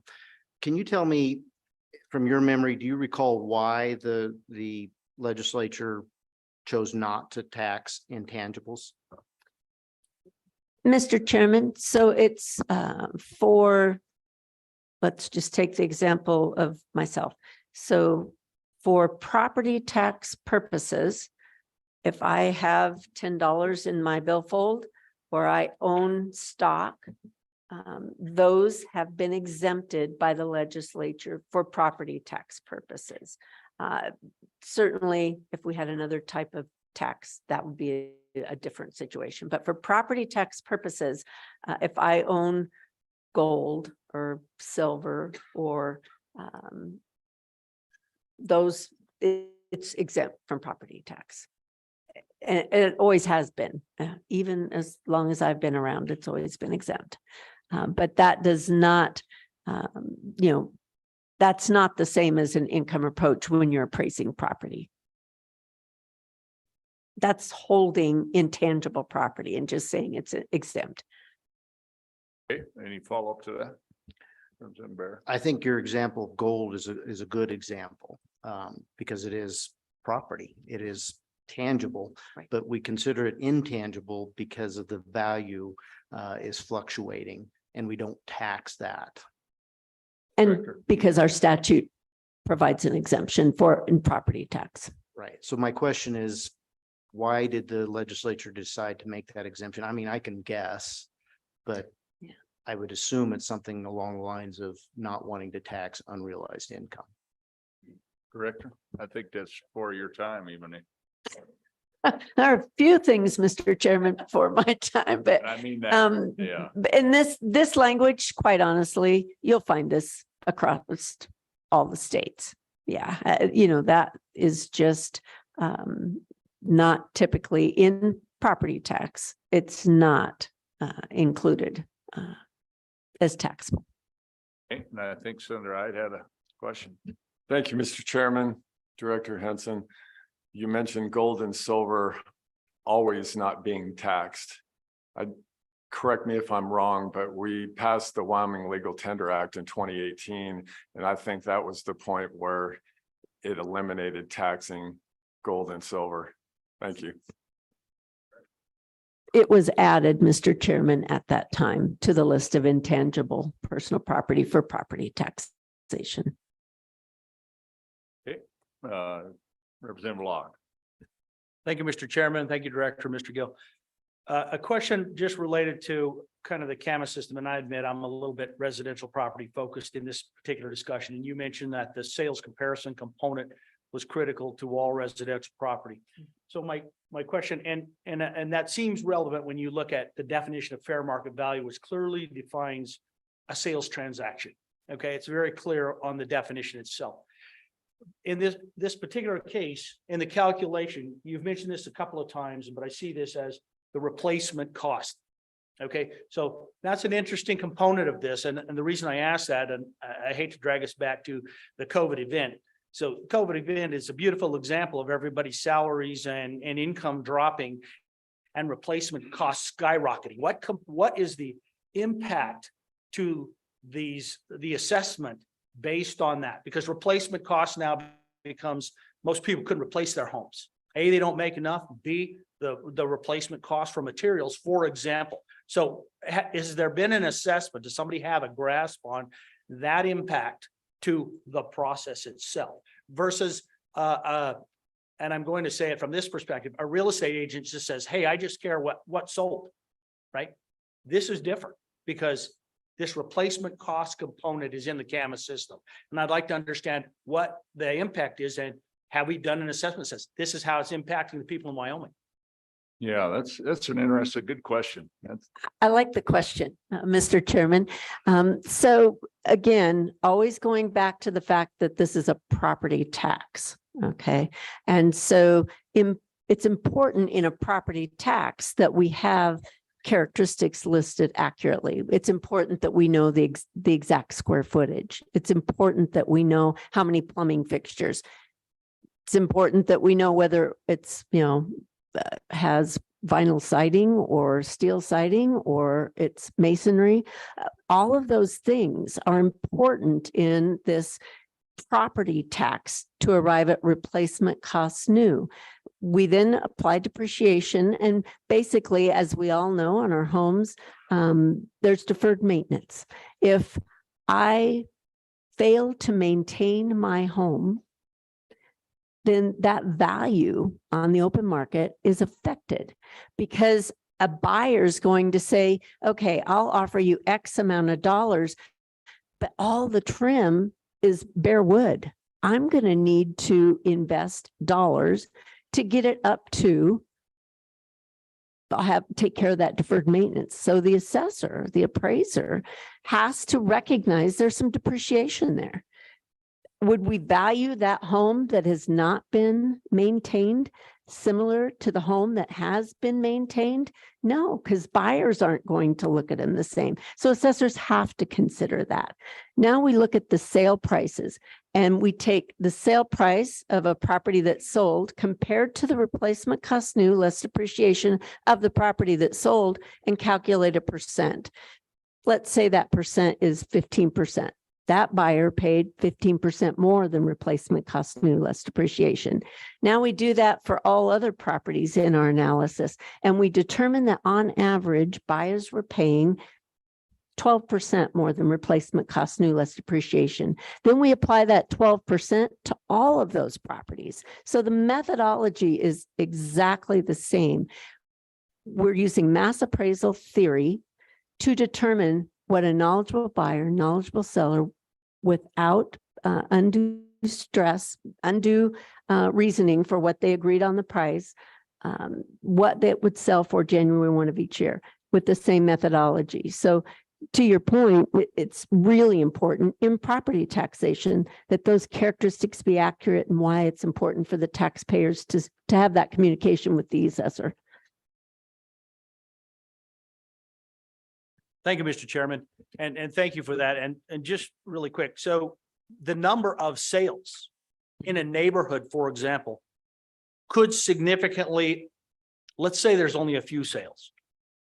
The replacement cost could significantly impact that. Is that accurate to say? So, Mr. Chairman, the replacement cost new is just a starting point. That's just the first part of that appraisal process. Then you've got depreciation, then you've got your sales analysis. And you need at least 5 sales to do a statistical analysis. And county assessors can use multiple years sales. They can do time adjustments on their sale prices. The appraisal process for an county assessor is no different than the appraisal process for that fee appraiser that does it for mortgage purposes, or any other reason that you need to appraise the property for inheritance or whatever the case may be. But it's just key to have that starting point. If I have a property and I have finished my basement, I may have 2 townhouses that are exactly the same, except for one has a finished basement, one does not. Does that affect the fair market value? Absolutely. Does it affect the property tax? Absolutely. And so getting those characteristics accurately listed is so important. And that's why it's a benefit in today's technology that most county assessors across the state have a website where you can go out to any property and see pictures, square footage, when it was built, all of those things, and see across, the neighbors across the street. Oh, I see, only half of their basement is finished. My basement is totally finished. The value changes. And when Mr. Gill demonstrates the CAMAS system, he'll show you how the assessor's not penciling out a different value. This mass appraisal system, once you change the characteristic, it calculates that new value. And so that's a really important piece of our uniform tax structure right now in Wyoming. Okay, yeah. Representative Swanser. Thanks. Different direction, but interesting to me. When it comes to vehicles and personal property, so we talked about motor homes or a mobile home even. It's personal property because it's not a fixed. We talked about tractors, but if I'm just making sure my ATV or my tractor is not getting taxed twice. So if it's street legal or I have a registration as a vehicle, does that count? And then I don't have to pay personal property? And if you could just talk a little bit about that work, so make sure I don't get taxed twice on anything. Okay, Director. Mr. Chairman, Representative Swanitzer, for motor vehicles that are titled and you pay a registration, you get a registration in the county treasurer's office. There is a state fee on that registration, and then there's the county fee. The county fee is a property tax, and you are paying property tax at a rate of 30 mils based on the value of that car, truck, and those are distributed similarly to property taxes. And for property taxes in this realm, there's an exemption for licensed vehicles because we've got registration fees that take care of it in lieu of. Follow up. So quick, is it a license? It's a titled vehicle, or if I have paid like my registration? What's the difference? And is it comparable to what my personal property tax would be on, say, a tractor, but it's a street legal tractor. Am I better off to go get it titled, or at least get pay plates on it and then drive on the streets and then my tax burden's lower? Is there an equivalency there? Go ahead. Representative Correct. Zwanitzer, Mr. Chairman, at some point, we would be happy to put together a document that would show what would you pay on a motor vehicle registration on a $60,000 vehicle over the 10 years? And what would that same property tax for a agricultural, whether it's tractor, implement, that same $60,000, what would that be in property taxes over a 10-year period? We'd be happy to get that to you. Okay, please continue. We're gonna go a few more minutes and then we're gonna I got 10:22, and so we'll kind of work to about 10:30 and then we'll take a break. Go ahead. Thank you, Mr. Chairman. I apologize about my computer dying up here.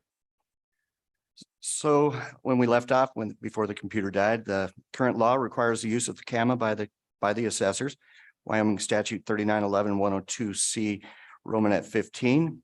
Also in Department of Revenue Rules, Chapter 9, Section 7. So again, that handout that we referred to earlier, you have a copy of that. And it's used for the valuation of real and personal property. So essential features of a CAMA system. Really, what is a CAMA system for? Data management.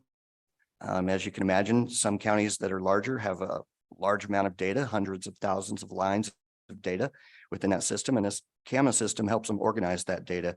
It aids in the uniformity of valuation. It also does an analysis on the performance of the valuation. So in other words, are you appraising properties appropriately within your county? And then administration, some of the administration duties of the county where they're required by the fourth Monday in April to send the assessment notice.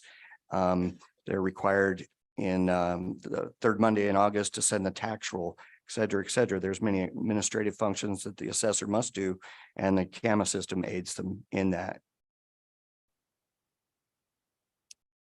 So what information is stored in the CAMA system? Data on all the structures that are taxable, land data, personal property assets, state assessments. And when I say personal property assets, I should say business personal property assets, state assessments, costing tables, statewide uniform reports, notices of value, exemptions, pollution control, fire suppression, veterans exemption. That's all in the CAMA system, plus much more. Can you just, you said on the third one, personal property assets, you said they're business assets, for example. We go back to a few slides where we showed some of the business personal property. Airplane. Airplanes, that would be state assessed, but Right. the assessor does keep the state assessments that are certified by the department in the CAMA system. They're required to do so. Let's say an office building, it's furniture and fixtures. So the desk that they're using, the point of sale system, maybe in a retail store, something like that. Wind turbines. Wind turbines, some state assessed, some locally assessed, as you know. And yes, both those are really considered personal property. So that's what we're talking about on that. I just want to be clear. Okay, And Mr. Chairman, go ahead. Businesses across the state are required to report to the county assessor no later than March 1st, a detailed listing of all personal property, furniture, fixtures, and equipment.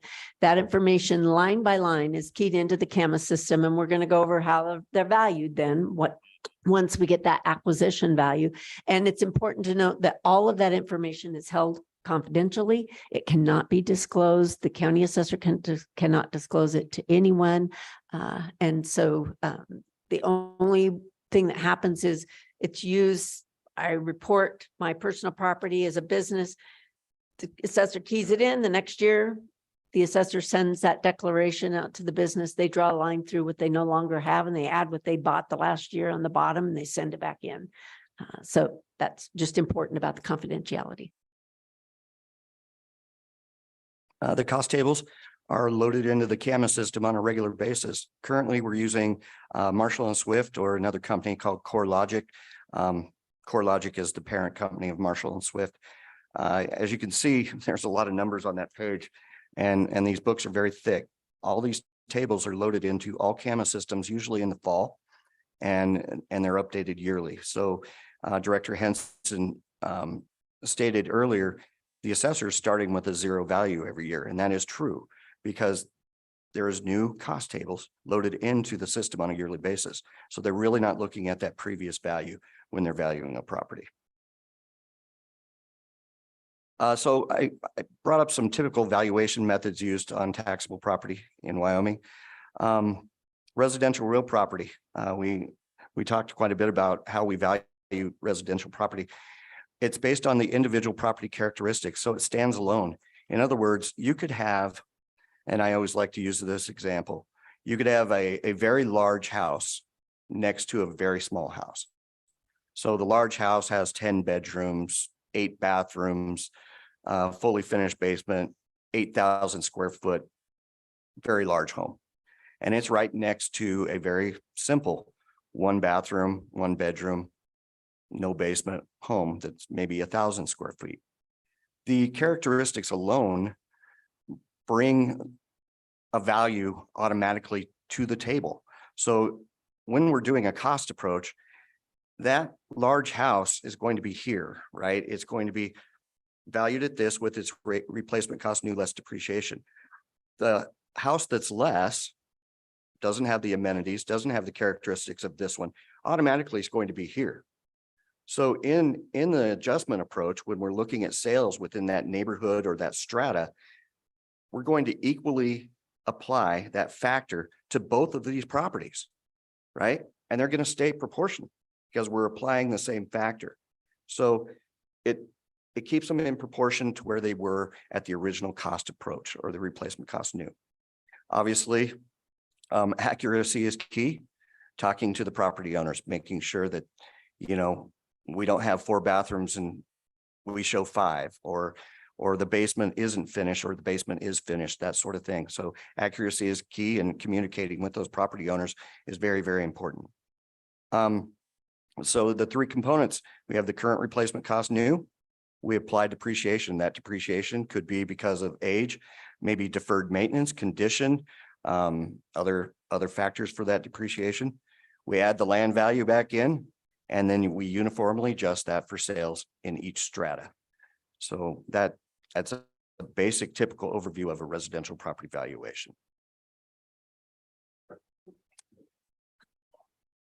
Thank you, Mr. Chairman. Just a quick question. So this ends in fair market value and nowhere in here is the sales information shown.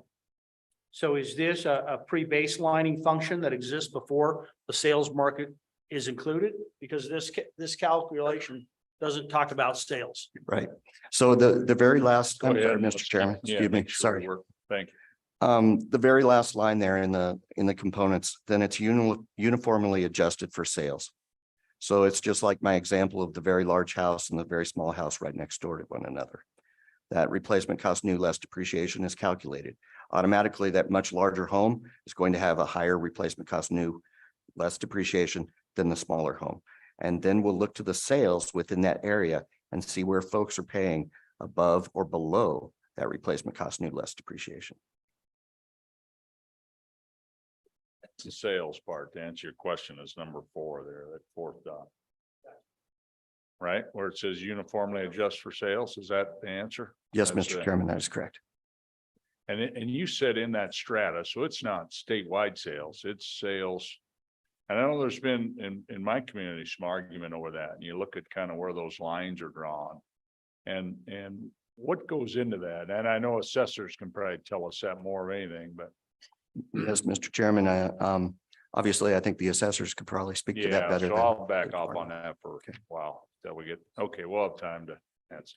Okay, very good. So we're over on, actually, we're at exactly 10:30 and we're gonna start back up on page 22. And so what we'll call this is a 10-minute break, and it usually carries on to no more than 15 though. Okay, so 10-minute break and we'll be back. So thank you. No, so I think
Okay, folks, we'll go ahead and get started. I think we're up live. I understand there's an overflow room outside, and it's also being streamed up above. Obviously, this room is too small for accommodation, but we'll make the best we can out of it.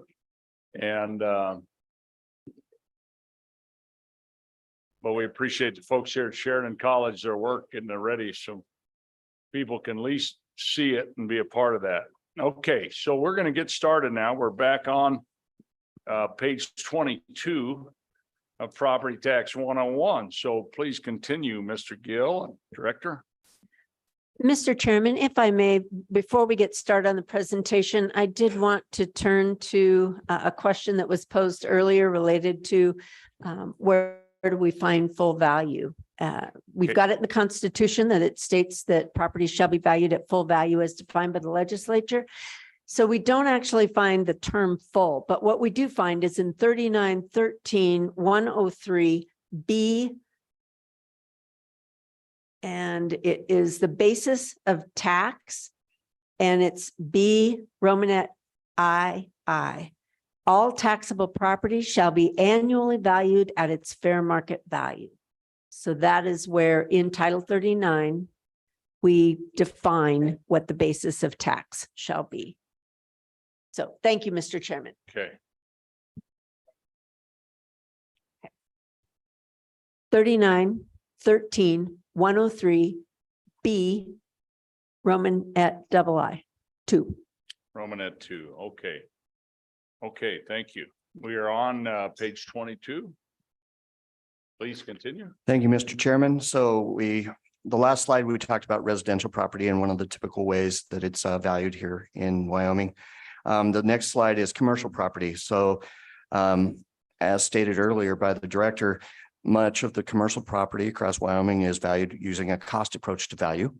So that basically is just the land value, valuing the land, the replacement cost or replacement cost new of the improvements minus the depreciation equals the fair market value.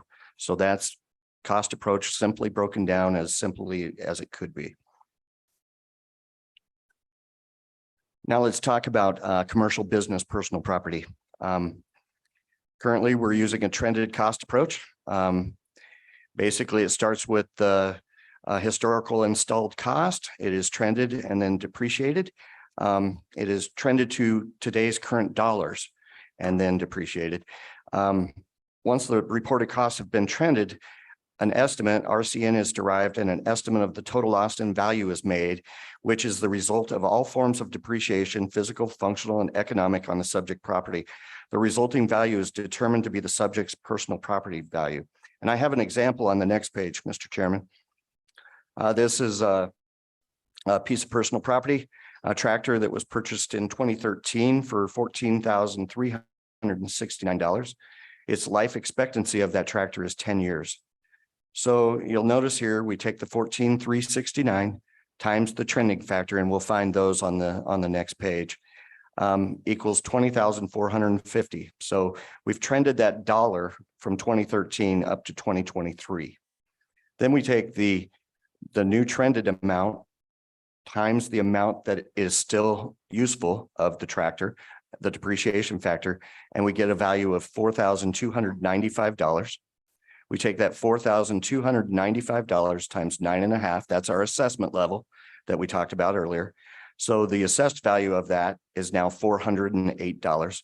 We take 408 times the average mill levy statewide, and the tax on that tractor is $27.81.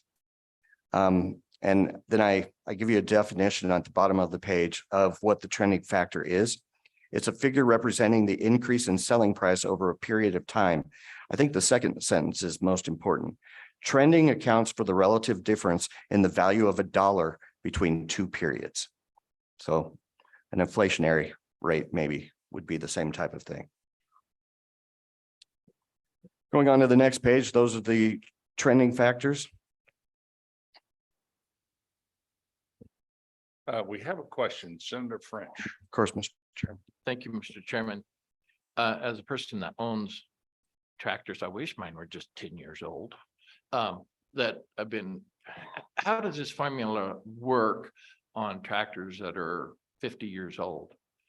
40 years old, many of them are still working order. How does this formula run me through that on a 50-year-old tractor? There was $15,000 or use the same amount, 14,369. Okay. How does that end up in today's 50 years later, please? Thank you. Thank you. Go ahead. Thank you, Mr. Chairman. Yeah, actually, the next page, we'll get to that. So, let's see. 50-year-old tractor. So you're going to see the trending factor. So, not doing the math quickly in my head, 50 years before 2023. I'm sorry. 1973. So you have 1973 there. So let's take the $15,000, let's say for an even number, times that 6.4467. And then we go to the next page. And we know that tractor probably had a 10-year life, but you've maintained it. You've made it better, that sort of thing. And our table doesn't go that far, so it's going to floor at a 20% good or 20%, 80% depreciated.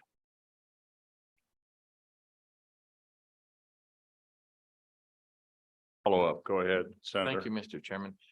So at that point, why should there still be any taxes on that thing that's that old and it's depreciated out or whatever? Why should there be any? Thank you. Go ahead. Mr. Chairman, as we found out earlier, all property is taxable in the state of Wyoming unless specifically exempted. So obviously that could be something that the legislature, if they wish to change that, they could. Okay, very good. Thank you. Senator, go ahead. Calvin. Thank you, Mr. Chairman. I'm looking at your trending factor table. I want to make sure I understand this. If I had a tractor that I got in 1927, I'm looking at the trending indice on that. It's 98.3. And probably I didn't pay as much for that tractor in 1927 as I'm paying for personal property taxes on it. Can you explain the logic behind that? Thank you, ma'am. Go ahead. Mr. Chairman. Mr. Chairman, so what we're doing was we're measuring the buying power of that dollar. You're reporting as a property owner what you paid for that piece of equipment. And a dollar back then was a totally different thing than it is today. And so somehow we've got to bring that to a today's dollar, because we're valuing property at fair market value as of January 1, 2023. The value of a dollar is much different in 1927. So that's just the starting point. If you paid $100 in 1927, we've got to take that $100 and say, okay, what's the buying power of that dollar today? And so that's the important piece of that. It's important to note that we've got the life tables. So different types of equipment, computer equipment has a shorter life expectancy than other types. Industrial property sometimes has a longer life expectancy. So it takes it longer to depreciate down. But that's why it's always important that every year they aren't staying at the same number. We just take that acquisition value, trend it to a today's dollar, and then depreciate it based on the life expectancy. Senator Ide. Thank you, Mr. Chairman. So to boil that down, what you're saying is inflation tax that we get from 1927 till now is what, is the problem. And I mean, with inflation, we don't get a vote for that tax basically. And so as the value of that property goes up, that's why it goes up. We didn't have any inflation from 1950 to 1920, and values effectively didn't, the basket of goods you could buy 70 years later, the same thing. Thank you. So, Mr. Chairman, that's part of the appraisal process, in that If you've got that 1927 piece of equipment, obviously it probably, if it is still functioning, it probably has had a lot of investment through the years to keep it running. We don't see equipment of that age, but there does come a point on personal property that the replacement of that is less expensive than trending and depreciating. Again, communication with the taxpayer. It's important that taxpayers, if they no longer have equipment, they've replaced it with a different piece of equipment. We need to know that. But you're right. If the only information the assessor has is that they acquired that tractor in 1927 and it was $100 and they're going to trend it to a today's dollar, they probably need to start investigating what would a similar piece of equipment sell for January 1, 2023, and compare those. That is important. Replacement cost, and specifically with technology. You know, the more technology is in a piece of equipment, the more you need to look at the current. And I think that it's an important piece of appraisal. Senator French, question. Thank you, Mr. Chairman. Can the legislature on personal properties say after 10 years, you know, because you have that 10-year depreciate, whatever, that it's no longer on the tax rolls, whether it's a computer, a tractor, whatever it is, or does it take a constitutional amendment of some kind? Thank you. Go ahead. And we just passed a bill here a few years ago on the de minimis amounts. Go ahead, Director. Yes, Maybe you can. Mr. Chairman, Senator French, that is the purview of the legislature. Yeah. You can make that determination, as the chairman just mentioned. You passed an exemption that stated that if you have personal property less than $2,400, that is considered de minimis and is exempt from taxation. So that was passed 2 years ago. And so if the exemptions are interesting, we aren't going to spend a lot of time in exemptions on our presentation today, but for example, you will find that snowmobiles are exempt for property taxation, period. That was a policy decision that the legislature made, and it's on the books today. So you can make that related to exemptions. And there are a number of exemptions. Yes, there are, Yeah. Mr. Chairman. Yeah. 3913-105. In the green books, yeah, 3913-105. Okay, very good. Any other? Okay, please continue. All right, Mr. Chairman.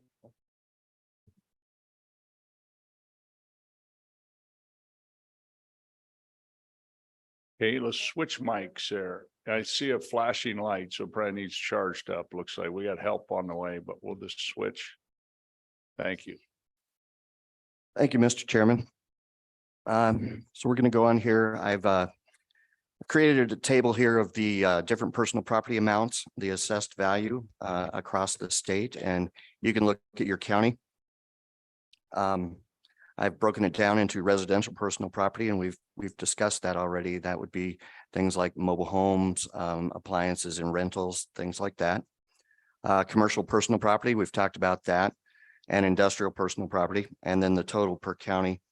And then at the bottom there, you will find that this is using the statewide average mill levy. This is the amount of taxes that would be generated from personal property to the school foundation, the 12 mills, the school districts, 25 mills, and the county school fund of 6 mills. I would note that there at the bottom, the numbers above do not include personal property that is included in the valuation of department assessed properties. So, and you'll find that in where they're located is in 3913-102M. So again, that does not include anything that is department assessed. For example. Yes, Mr. Chairman, Go ahead. pipelines, airlines, any of that personal property held by those companies. Okay. So as you, and that is page 27.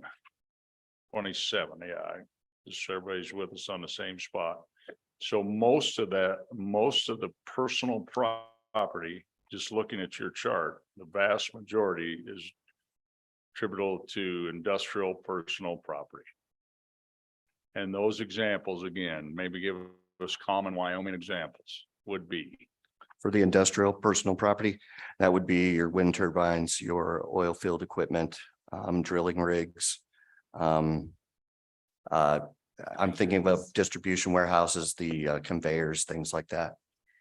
And don't we have- Refineries. And this is refineries, and there is an exemption on drilling rigs when they're not, seems like when they're parked or they're stacked out. I'm not sure. Maybe not, but okay. And then any other questions on that sheet, members, that you want to? So, Mr. Chairman, included in the ahead. commercial personal property would be your data centers.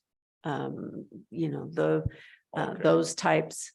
So industrial, if you think of that as being whatever is coming in the back door, it's being processed and then going out the front door in another format, those types of things. So And when- we've actually got rules, chapter 9, there's an entire section that talks about which NAICS codes are considered industrial. And we value both real and personal property at that 11.5% level of assessment for those types of properties. But in that chapter 9 rules, I'll give you an idea of all the different properties, both local and state assessed, that are included in that 11.5%. So that's one reason why the industrial is a larger dollar amount assessed value, is because of the level of assessment. Okay, so when I look in that second column, just, I won't go too much longer on this, but like Laramie County, the 160 million. I mean, data centers is what I think of when I see, I don't know if That's correct, Mr. Chairman. That would be a good portion of that. yeah, okay. Members, any other comments on that? For you, Representative Bear. Thank you, Mr. Chairman. Just a quick question. I don't know if you'll have the answer, but has this this trending factor ever been compared to the Consumer Price Index, which is a similar methodology for determining value change over time? Go ahead, Director.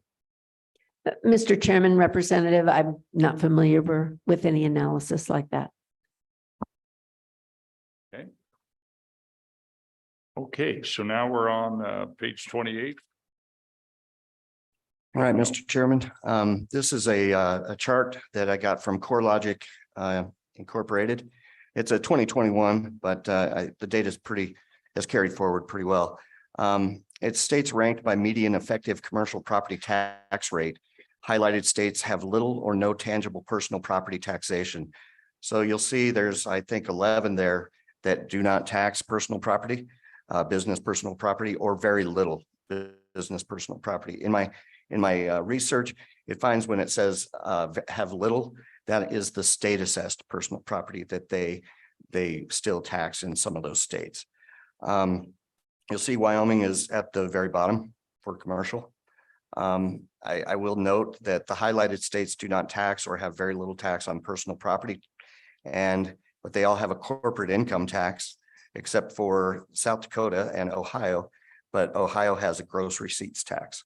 So it was interesting studying some of these states. I can't call myself an expert in taxation of all 50 and DC, but it was very interesting in researching this. So just so we're clear, when I read that, it says the median effective commercial property, does this include then the personal property as well in that? Mr. Chairman, Wyoming's, for example? Mr. Chairman, I'm not positive of that. I looked for the source of this data. I'm not positive that it has personal property or does not have personal property, but I would tend to say it probably does not have personal property included in this number. And I looked to see if it was industrial. They just didn't really source this very well. Okay, thank you.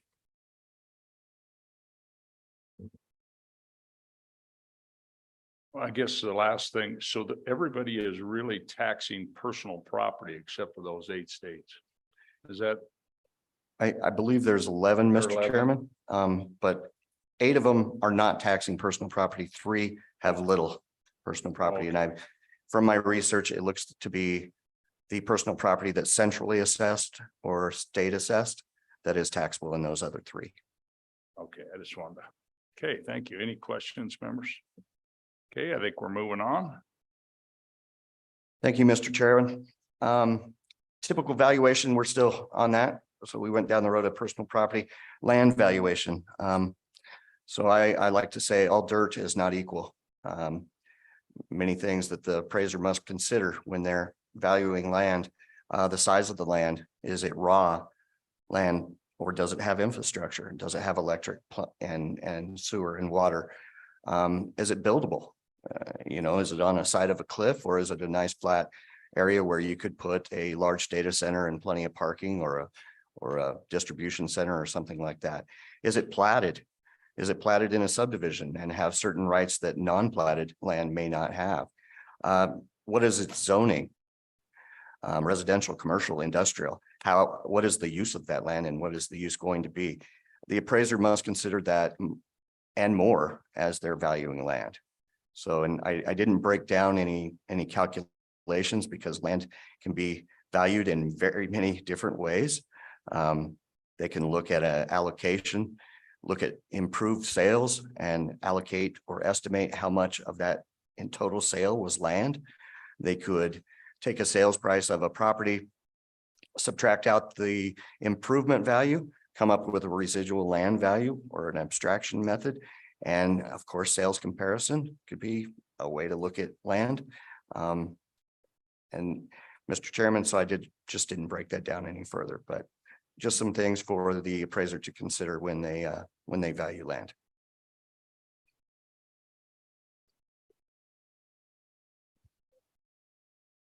All right, Mr. Chairman, it's at that time of the demo where I'm going to get into the CAMAS system, which I'm sure most people in this room have never really seen the CAMAS system. So I thought I'd take this opportunity to show it.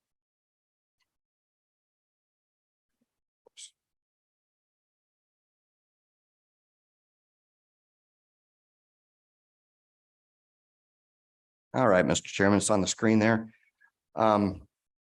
This is the CAMAS system. This is RealWare is the name of the CAMAS system. It's made by Harris, or it's owned by, I should say, owned by Harris Govern, and they're a large company that owns a lot of different software companies that provide services to not only counties, municipalities, water districts, BOPUs, that sort of thing. So a company that's very involved in providing software for a lot of governmental entities and others. We talked about the CAMAS system earlier and what is contained in the CAMAS system. You have real property, personal property, oil and gas equipment, the state assessed values. There's some grouping capabilities in the CAMAS system. The assessors can track their appeals in the CAMAS system. So it's an appeal module so that they can track everyone that comes in and ask for a review or contest their valuation. They can track them in here and be able to make sure that the appeal gets closed out or is going forward, the status of it, that sort of thing. For those counties that have permits, they can track permits in here. Some counties have worked with their local municipalities and counties where the permits actually get loaded into the CAMAS system. So great opportunity there. The counties that don't have permits, as they see things going on in their communities, they could enter it in here, run queries behind the scenes, and those queries behind the scenes would allow them to track those permits and track the progress of those permits and when they need to follow up. We can also do subdivisions. So someone plats a 100-lot subdivision, instead of going record by record and entering all of those numbers, they can actually go into the subdivision module and create a 100-lot subdivision all at one time, all in the CAMAS system. So it cuts down on a lot of the manual labor there. It does have an income module, which the income approach to value. The sales module is where all the sales are tracked. Every time there's a transaction that's recorded with the county clerk, it's accompanied with a statement of consideration. That statement of consideration is confidential in the state of Wyoming, and the assessor has to hold that confidential along with the clerk. So your conveyance folks in our local offices, they're getting these deeds from the county clerk with the statement of consideration. This is where they would enter those sales.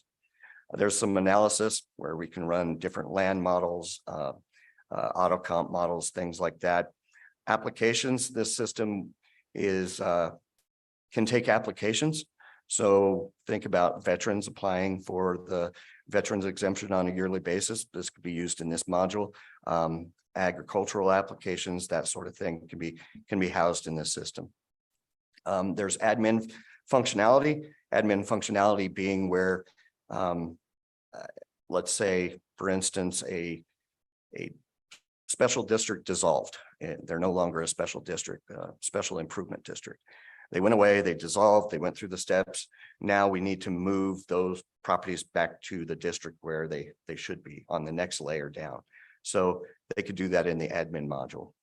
And then batch is basically a big calculator so that the appraiser doesn't have to go to each single account. And you imagine in our larger counties and calculate each single account on down the line. So very, very, very big tool for us here in the state of Wyoming.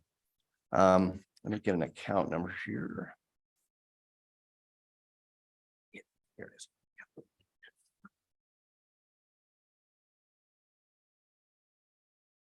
Now, I will say, Mr. Chairman, I'm going to bring up an account here, but this account is not a real account. I didn't want to accidentally pick someone's property statewide, so I made up an account. So, and this happens to be a residential real account. It'll take it just a second to pull it up because we are on a remote desktop right now. But so in the system here, there's, as you can tell, there's a lot of information being housed within this one account. This is one residential account. We have the account number, which is important to the assessor.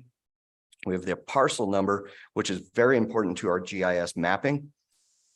Typically, this number includes the township range and section and quarter section within it. So it's heavily used in our GIS systems, and most of your counties probably have a GIS system online. We have a local number that's very important to the county treasurer. That is basically the county treasurer's tax ID. I will say, since we've gone to this version of RealWare, a lot of the treasurers are now using the account number and find it just as important. It shows you in this account, it's a residential account, what tax district it sits in, and we'll talk about tax districts coming up here soon. As we look at it, it gives us our property address of 123 Main Street. We can maintain the ownership of this property. Mr. John Doe on 123 Main Street owns it in Saratoga, Wyoming. We have the land valuation here. This one, or actually the land size, I should say, I apologize. 9,000 square foot lot, or 0.206612 acres. This line down here is where the land is calculated against the land module from the analysis piece. But what I really wanted to show you, Mr. Chairman, as we go to another screen here, let's go to the improvement screen.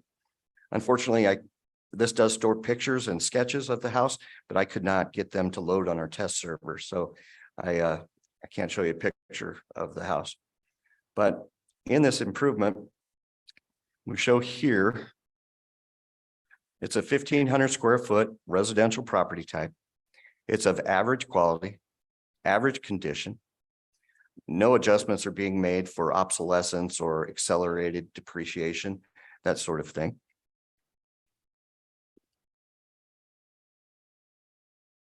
We have the occupancy. It's a single family residential occupancy, and that's found right here. And then the built as is kind of a repeat of the grid we saw earlier, but a little more broken down. So this property happens to be a ranch 1-story home. It has cool air in the heat ducts, which means it has air conditioning. It's frame masonry veneer, so it's a framed house with masonry brick on the outside. The interior of the home is drywall. It has comp heavy shingles. The roof is a hip style roof as opposed to a gable. It has floor coverings. Typically assessors don't get into every house in their jurisdiction, as you can imagine. And so it just gives you an allowance for a different levels of flooring, whether it has hardwood, some tile, some carpet, etc. It's 1,500 square foot again. It's 1 story. It's 8 foot tall. It has a basement. It was built in 2017, so that makes it 5 years old. It has 2 bathrooms in this, it says, and 4 bedrooms. So as we go on down here, I'm going to close this window and go into the details. So we see here in the details, it has a gas direct vented fireplace. It has 2 bathrooms, 2 3-fixture bathrooms, which is typically a toilet, tub, shower, sink. It has a full basement of 8 foot tall ceilings, 1,500 square foot, and 1,300 of it is finished. Now I wanted to show you, let's say the assessor was contacted by the property owner, or their field appraisers went out to the property and found out that they added another bathroom to the property. So the appraiser would then add a plumbing, and he would pick a bath 4. So they added a 4-fixture bathroom, and they added 1. Now I want you to watch this number right here. When I hit calculate, the number right now is 307,502. When I hit calculate, it's going to change because I've changed the characteristics of this property. So that 1 bathroom took it from 307 to 315. And that was a change in the characteristics. So we could save that. And since this isn't live data, I will save that. Now let's say that we go out, or the property owner comes in and says, well, yeah, my basement used to be 1,300 square foot finished. It was, you're right. But water pipe broke. We had to tear out all the drywall, had to tear out all the flooring. It is totally gutted down there. There's not even studs down there. It's just a concrete wall. So we would change that to 0 finish, and we would hit calculate. And again, watch this number here. It's sitting at 315, 230 right now. It would drop that to 266, 132. So that is effectively doing the cost approach on all properties within that jurisdiction. So I just wanted to show that, Mr. Chairman. One other thing I did want to show you, we talked about earlier statewide reports being uniform within the CAMAS system statewide. So if you own property in Johnson County and in Sheridan County, you could go to both of those county assessors and get the same reports. This one I really like. This is called the cost breakdown. We talked about the cost tables earlier that were loaded by the Department of Revenue. Well, this is something that you could take this cost breakdown, and I'll run it because it does take a second. Take this cost breakdown, and then you could actually open the Marshall and Swift book or their CoreLogic book, and you could pencil it out. And you would see that the numbers in the CAMAS system match that costing book, costing guide that was loaded in the system earlier. So just a few highlights here. This, I know it's kind of small, and I apologize, Mr. Chairman. Let me see if I can.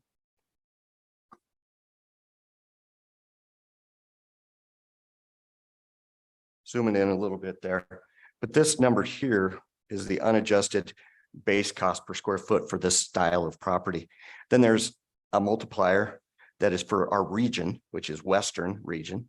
Then there's a multiplier in this case, maybe for the locality. There's 4 or 5 localities that actually have their own multiplier within this system. The counties that don't have a multiplier, then they usually use the standard Wyoming one, or whichever one they choose to use that's closest to them. So it gives you, then you multiply those multipliers. In this case, it's taking that 124 square foot times 1.13, then times 0.97. So a negative adjustment there to come up with the base of 135.92. Then we have to adjust for some of those characteristics that we looked at in the CAMAS system. We have to adjust for the type of HVAC. The model of this type of house, this average house, comes with a forced air furnace. It does not come with air conditioning. So we're going to add $3.13 per square foot for that air conditioning. Then we have to make an adjustment for the flooring. Maybe the roof is different. The roofing, I should say, is different than what the model comes with. So maybe this comes with rolled shingles as opposed to architectural comp heavy type shingles. And then we have an energy adjustment in Wyoming because we are considered an extreme climate. And so then we get the adjusted base cost per square foot. And I know, I apologize, it's kind of hard to see. But as we go over to this right-hand side, we have a base replacement cost new of $271,785. And then we have depreciation that's been applied to this. It's a 4-year-old home or 5-year-old home now at $10,871. So it's new. RCN LD replacement cost new less depreciation is $269,14. In this neighborhood, they looked at sales, and to be in compliance with State Board and Department of Revenue rules, they had to adjust this neighborhood or strata, however you want to look at it, an area of properties that are hopefully homogeneous, that sort of thing. And I think the assessors will speak to that later. They had to add on 2% to the replacement cost new less depreciation. Comes down to the bottom for the final adjusted cost. And then you have to add land in. And then that is your fair market value for this property. And this is done for every property in every jurisdiction. And Mr. Chairman, if anyone were interested, on the Department of Revenue website, revenue.wyo.gov, under the property tax tab, you can actually download the CAMA download. What that includes are files where you could actually see every structure in the entire state of Wyoming, every piece of land, every account. You can download that information and utilize it in Access however you wish, but it's public information and available. You won't find sales information there, but you will find assessment data. We just recently loaded the 2023 values. So informational. So when we go to our local county assessors, that's the one I've always used, just our local county. It's basically that same data. When it looks similar. Mr. Chairman, this is the system that Same you stuff. as a legislature pay for via the Department of Revenue budget. And this system is available and required to be used in all 23 counties for uniformity purposes. Exactly the same. Perfect. Okay. Go ahead, Senator. Thank you, Mr. Chairman. Just a quick question, and I'm kind of new to this. I want to make sure I understand. Are we getting taxed on our carpets or our hardwood floor or tiles? They show everything we own is on a perpetual lien? Thank you. Mr. Chairman. Yeah. Okay. Mr. Chairman, we are speaking to a property tax. So, okay. Any questions, Representative Swan?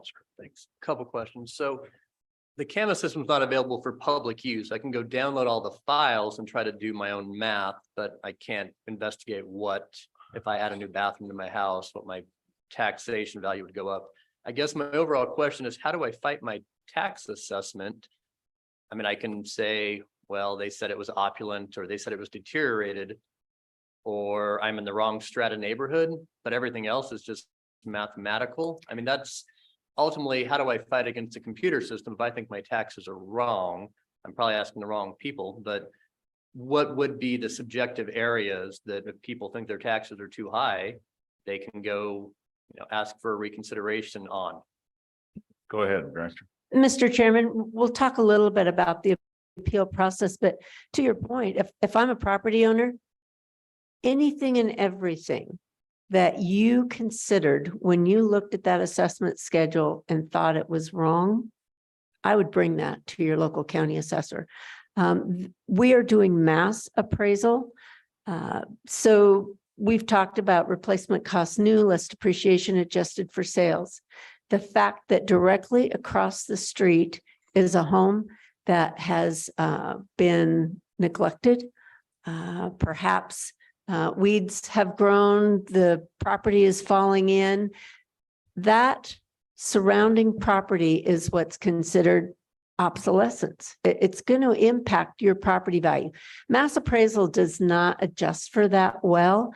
So it takes the property owner coming into the assessor's office and identifying that to the assessor so that the assessor can see if it's possible to quantify depreciation that is affecting this property because of that external factor.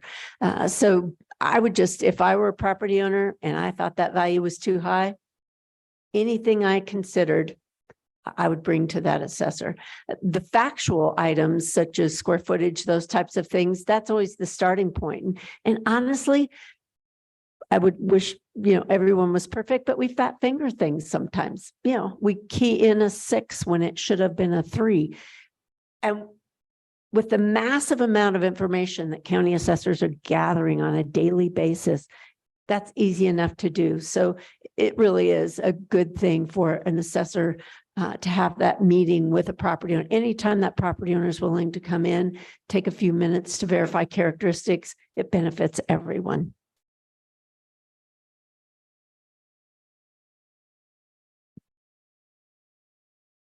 Thank you, Mr. Chairman. Director Henson, the refund program is based on median value at the county level in terms of what you're eligible to get, right? And the maximum is the 50% of the median residential property value for each county. Is that correct? Mr. Chairman, Representative Storr, so it's the tax related. So Right. For the property tax refund program, after the appraisal process is done, after the mill levies are set, when we talk to the actual tax amount, via the CAMAS system, we're able to calculate what that median residential property tax bill is in each county. And so Right. That is appropriate. That is true statement. Follow up. It occurs to me in some places, Alpine in Lincoln County is a good example, so that what you're able to get as a refund is based on the entire county's tax liability, where the valuations are much higher in a place like Alpine than they are in the rest of the county because of the proximity to Teton County. I'm just wondering whether we might be able to find a better tool that you have within the program already that might be a finer way to describe what property values look like, that's more accurate than looking at the county-wide. Mr. Chairman, we can certainly have that conversation. The key is how to administer it.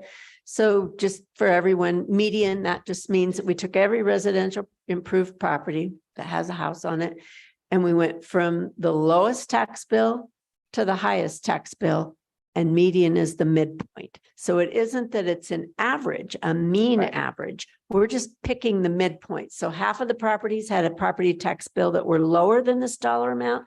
Half of the properties had a higher amount. And for the purpose of a property tax refund, the legislature has just deemed that at no time shall the refund be more than 50% of that median residential property tax bill for the county where the property is located. Again, all of those types of relief programs that are outside what we're talking about here, we can put whatever numbers in there the legislature deems appropriate. Thanks. Okay, very good. Representative Locke, and you could change, and you said it was median home price, not mean. And the mean is considerably higher in Wyoming. Mr. Chairman, so it's the median residential tax amount. Okay. Representative Locke. Thank you, Mr. Chairman, and thanks again, Director and Mr. Gill. Question to you in terms of the the sales adjustment. And is this a calculation that is applied kind of generically across the neighborhood? Or is this a calculation that is more detailed and broken across, I'm going to call it different categories of house, but let's say different pricing ranges? Is this calculation something that is broken down in that kind of detail? And then a second part of this, maybe after that, is can you explain this neighborhood adjustment or neighborhood value? I'm probably calling it wrong, but if you could explain that a little bit, that'd be helpful as well. Thank you. Go ahead, Director. Mr. Gill. Mr. Chairman, so there's a great deal of information in the Chapter 9 rules that talks about adjustments. You can also find it in the Chapter 5 equalization rules for the State Board of Equalization. I'm going to use a very simplistic example. So for within each strata, which is defined, which is this group of properties that I'm trying to value, and I'm using the sales for this group of properties. Let's say I'm valuing single family residential homes within a residential area that maybe have, 1,000 residential homes. They're all different sizes. But if I'm a buyer, I would say, I'd really like, I go to the realtor and I say, I'd really love to be in that Sun Valley. This is the area I'm looking for. So we're trying to replicate in the stratification what the buyers are looking for. This is an area that I want to live in. So they have stratified these sales, and maybe out of 1,000 properties, they've got 45 sales. So what they've done is they've taken sale price of a property divided by the replacement cost new less depreciation to see what that relationship is on that property that sold, to arrive at a percentage.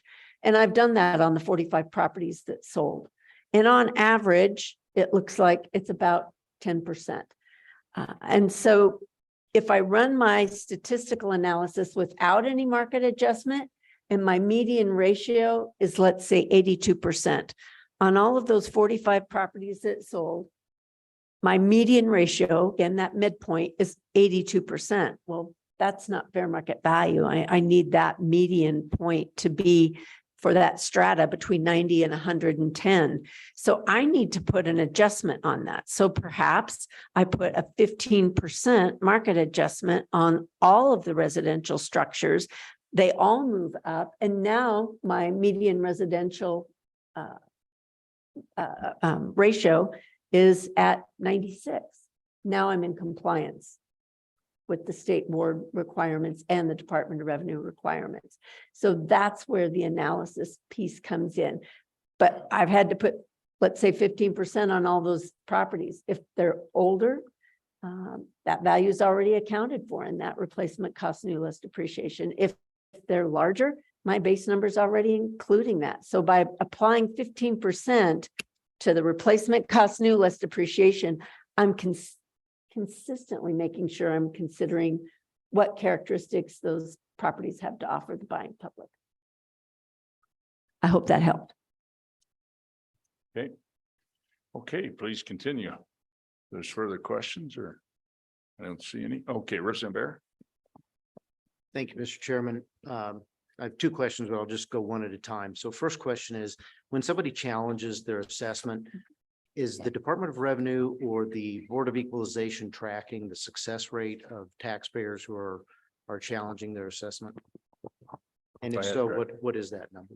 Mr. Chairman, Representative Bear, I know that assessors across the state track how many taxpayers came in the door asking about their assessment. I know that the State Board of Equalization asks that question of all 23 county assessors. How many people came in the door? How many people actually filed an appeal to be heard by the County Board of Equalization?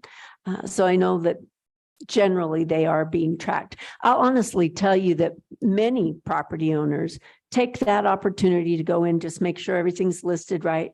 They take the opportunity because during the 30-day appeal period, they can actually get a list of the sales that the county assessor used in their analysis. And it's only during that 30-day time period that they can get that list. So many property owners just go in simply to get the information. Just because a taxpayer goes to the assessor's office does not necessarily mean that the taxpayer doesn't believe that the value's accurate.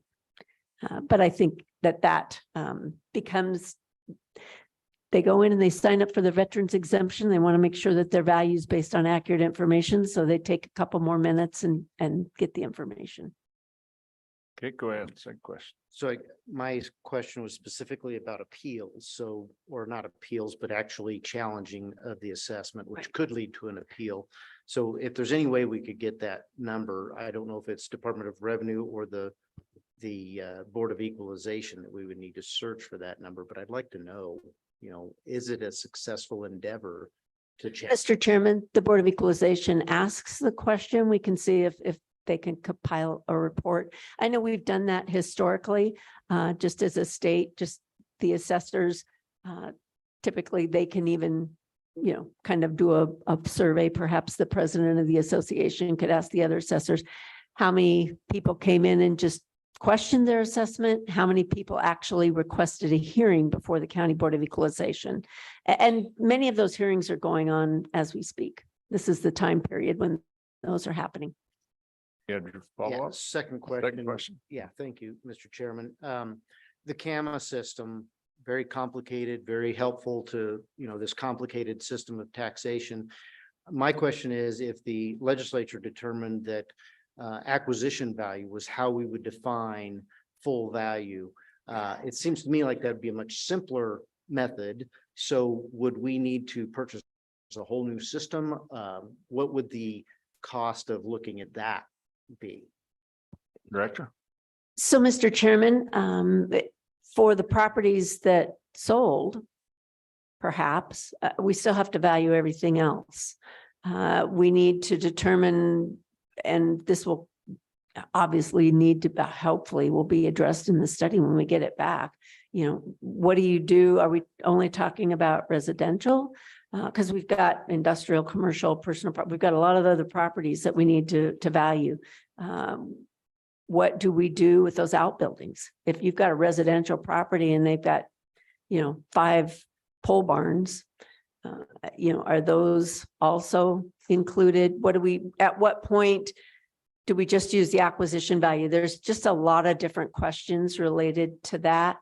Could that be incorporated into the CAMAS system that we have? Perhaps. We're going to have to go to our CAMA vendor just to let this body know. We go to appropriations in the legislature every year. On average, it's a little over $1 million for the software that we use at the state of Wyoming for all 23 counties. The way it's structured, we save a great deal of money because we're one customer.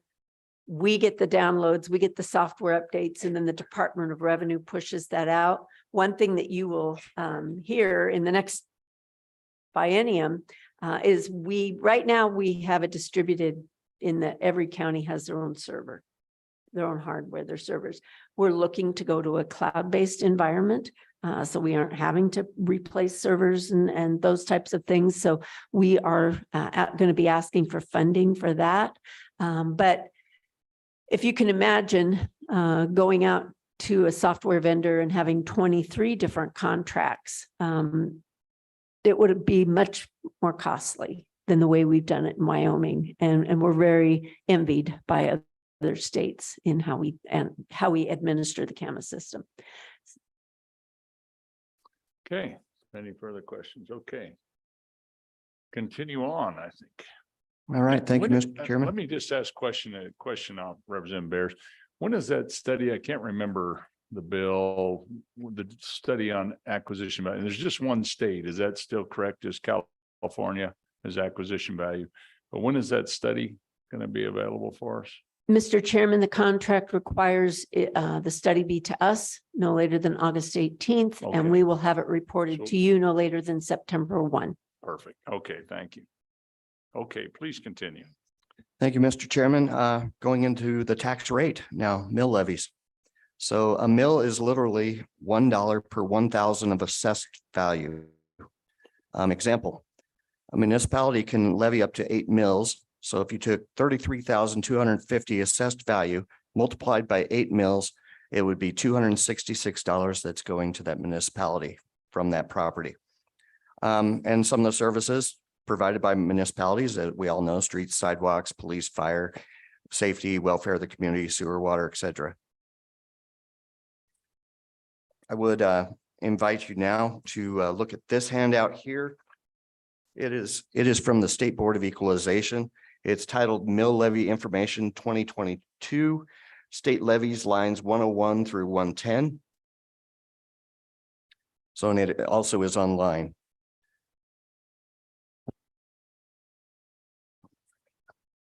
Here.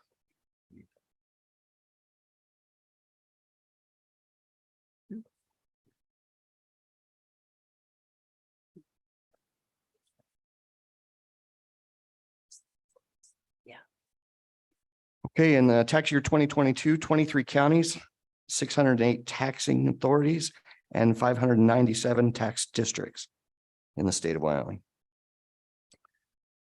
For example, give an example for like a lot of people of Sheridan County. For example, what are those? Sheridan County. So in Sheridan County, you have a municipality. So city How of many Sheridan. mills does the city choose to? I They do all 8 here? believe they do all 8, and I actually have an example that's an actual tax bill from Sheridan here later on Oh, okay. in the presentation. Oh, okay. I'll wait. then. But you could have I know in the municipality of Sheridan, I believe there is a special water district or something that's in the town of or city of Sheridan in parts of it, I guess. I'm not very familiar with it, but to give you an example from my hometown, you have fire districts, you have municipalities, you have water and sewer districts. So lots of different entities there that are the taxing entities and the authorities. So district boundaries can change from year to year. You'll have new taxing entities, dissolutions, consolidation of districts, municipal annexations, and they do change. They change often.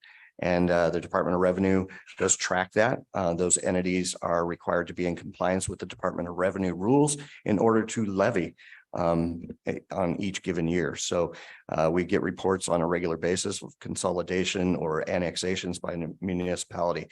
New taxing entities, just to give you an example, let's say a subdivision north of town somewhere, there's, let's say 50 lots in this subdivision, and they're on dirt roads, and they decide, hey, we want paved roads. I'm tired of dragging mud into my garage with my car. So let's pave our roads. So they get together, they form a district. There's a whole process that they have to go through to form this improvement and service district. And they create the district, and then they tax themselves. They tax themselves for those roads. So only the people within that district are taxed, but they'll get a loan, they'll get a bond, however it is, and they will tax themselves to pave those roads for a certain amount of time. Maybe they'll end it in 20 years, or maybe they'll keep it going for regular road maintenance. It's hard to say. It varies on case by case, but that would be a new taxing entity that would be pretty common in Wyoming. Going on to the next slide, it's just kind of a slide to demonstrate the layers of how you have an area that can have multiple districts within it, multiple taxing entities, I should say, within that area. So you look at this here, you have on the lower level, you have all of it combined, right, within this area. But you go to the top one, and it just starts with the solid waste district. Go down, you have a town and another town, and then you add them all together. But within this whole tax authority area, there's multiple taxing entities. So, and we see that statewide everywhere. Going on to the next slide, Mr. Chairman, slide 35. I just wanted to give you an example of a taxing entity and how the levy is figured for that taxing entity. This one happens to be a budget from a fire district in Laramie County.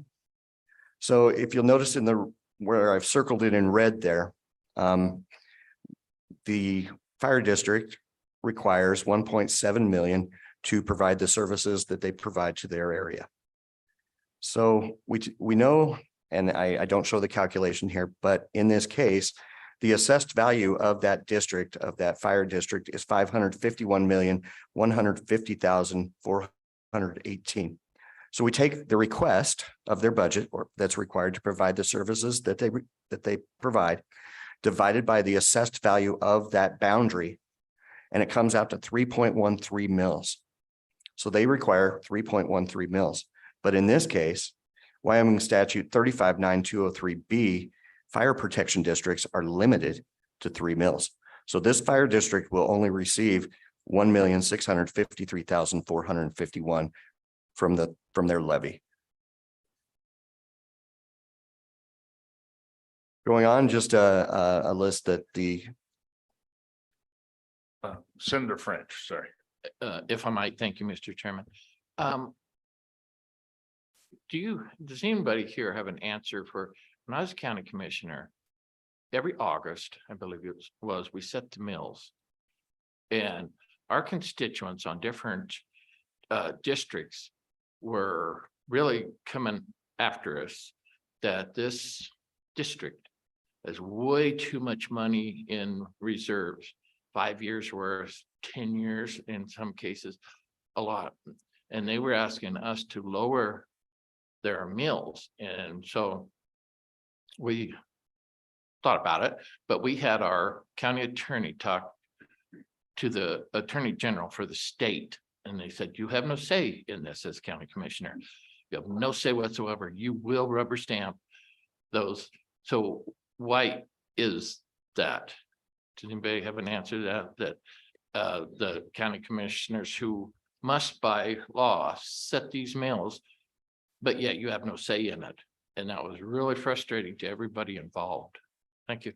Go ahead, Director. Mr. Chairman and Senator French. So each of these special districts, they were formed by a vote of the people, and they have elected board members.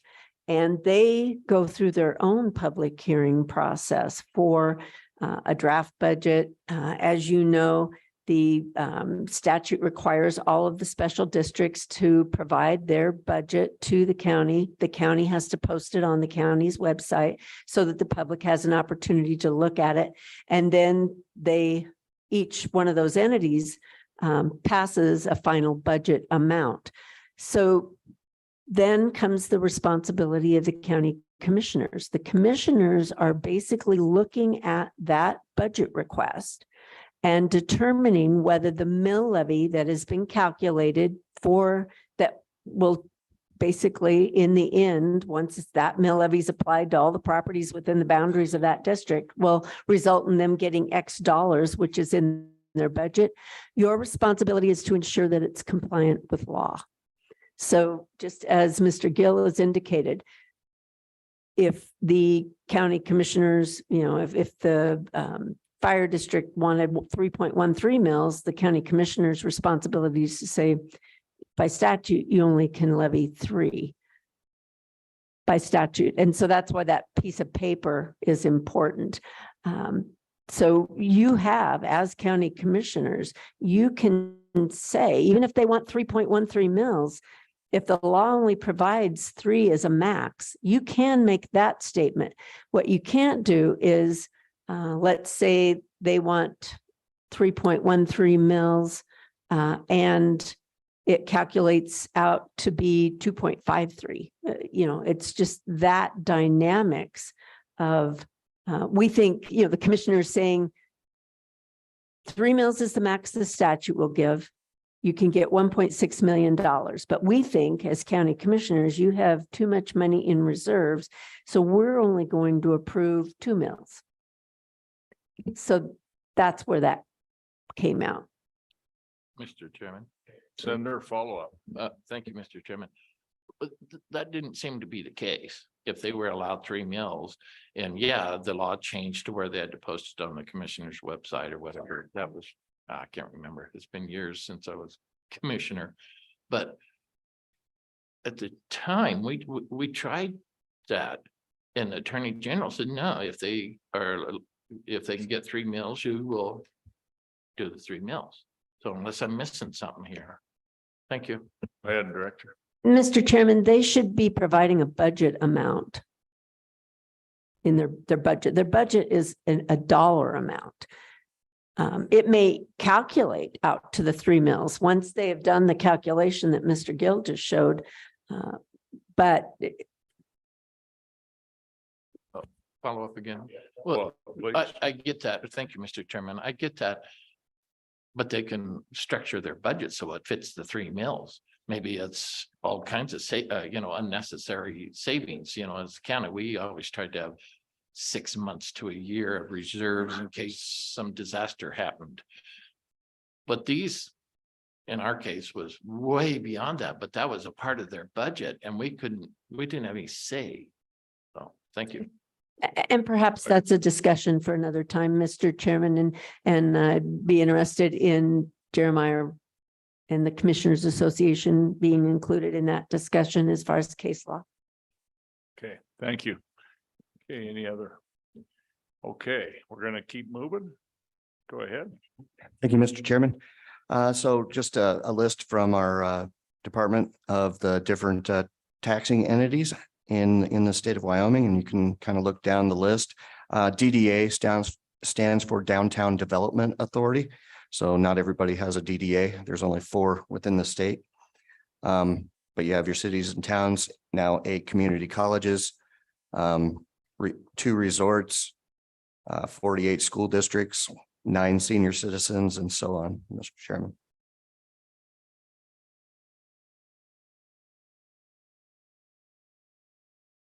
All right, sorry. Thank you, Mr. Chairman. So I wanted to do an example of the calculation of a tax bill in Sheridan. And I did reach out to the local county assessor here to make sure that I was using the correct levy. So this is a $350,000 property in Sheridan, sitting in the city of Sheridan. So the assessed value of that $350,000 home or property is 9.5%. So 33,250 is the taxable amount of that property. Then I broke down the mill levies. So we go through the K through 12 education levies. You have the district levy that is mandatory 25, the mandatory county 6, the foundation fund levy 12, and the school district recreation levy, which is approved by the board, the school board. Then you have additional countywide levies. You have the county levy. So the Sheridan County levy is 12. Weed and pest control, 2. The community college here, 5.5. And the conservation district did not have a levy this last year. Then you have the municipality, the city of Sheridan, that's 8. So the total levy, if this property sat in the city of Sheridan, the levy would be 71.5 mills. So you take the taxable amount, 33,250 times, remember, a mill is 1/1000. So we have to move the decimal to 0.0715. And the total tax bill for this property sitting in the city of Sheridan would be $2,377.38. Did I go too fast for that, Mr. Chairman, or are we okay?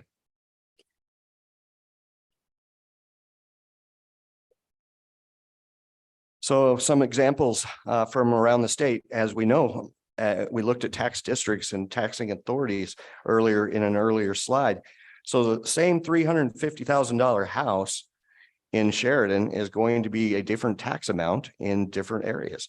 So I just picked some cities around the state. That same one was 2346 in Gillette, 2399 in Cheyenne. In Douglas, it was 2234. Evanston, 2287, Rock Springs, 2429, Torrington, 2503, Lander, 2491, and the city of Casper, 2424. Then I decided, well, I'm going to look at some neighboring states. Let's see what a $350,000 residential property would, what the tax would be in surrounding states. So I went to North Glen, Colorado. It would be very comparable to most of the cities in Wyoming, 2730. Rapid City, South Dakota was just over 4,700. Billings is 3,600. The one that got me was the Lincoln, Nebraska at almost $7,000 for the $350,000 property.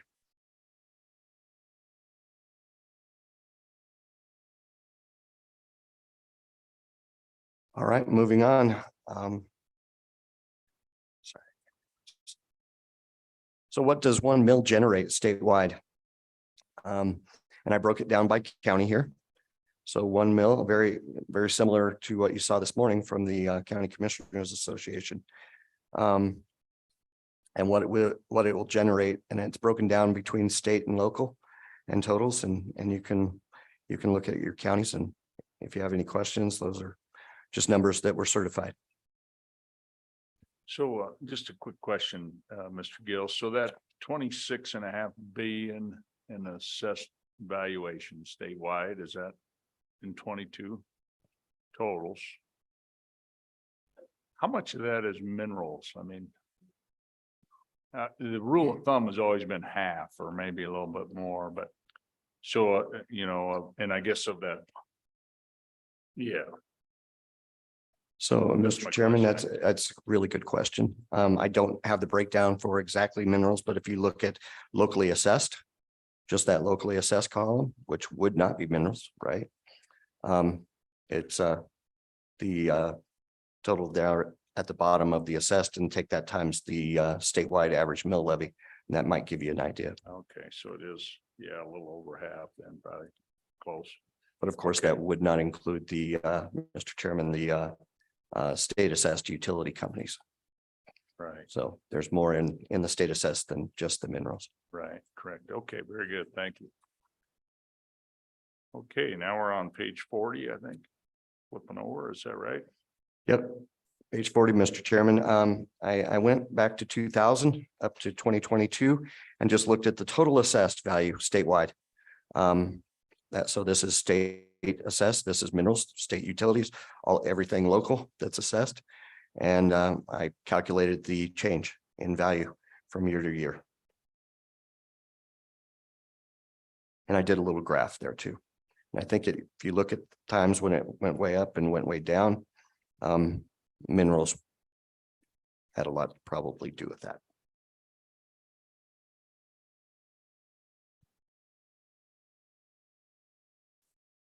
You're looking at 09 to 2010 drop.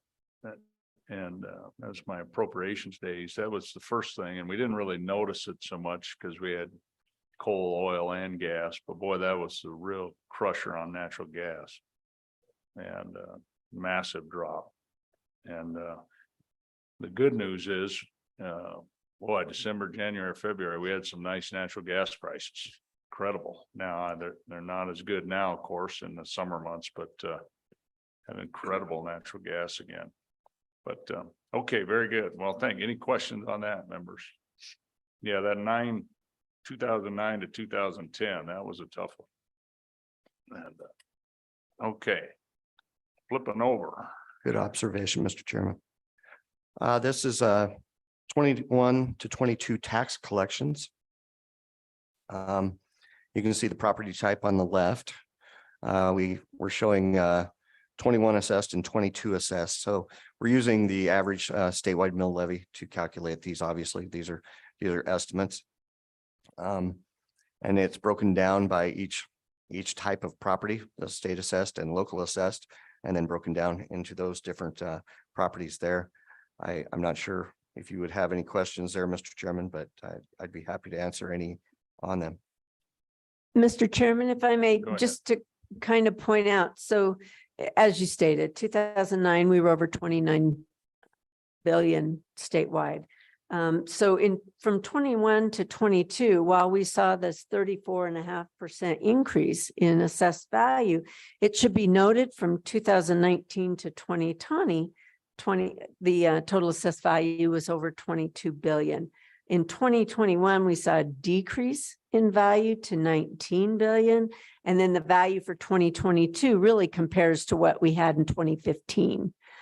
So even though we saw a big increase for 2022 property tax year, we saw big decreases prior to years. So just important. And we also saw that minerals, so 2022 tax collections are minerals that were produced in 2021 calendar year. So that's always a year behind. So we saw over 66% increase in that 1 year. We've just certified values for 2022 production. For 2023 taxes, we've gone up another 45% in mineral valuation. We will have total assessed values by the end of this month. The state board is considering those valuations and will be certifying those. We anticipate, we know that we certified the second highest ever mineral assessed value for the 2023 tax year. Just FYI.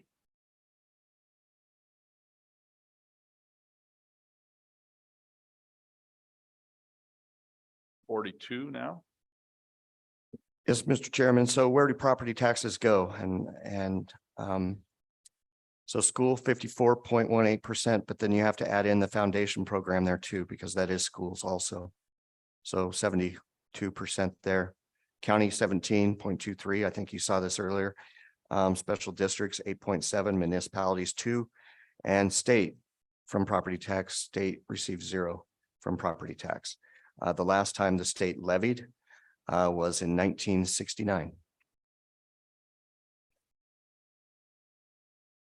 And that one sheet that we talked about before we started talking about mill levies, the information from the State Board of Equalization, you can see the levies that the state can levy.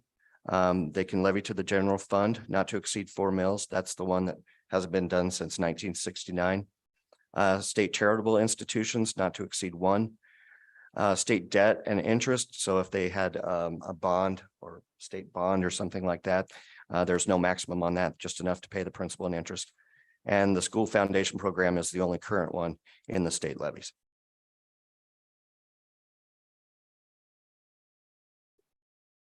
Board of Equalization still has 4 that in an emergency or.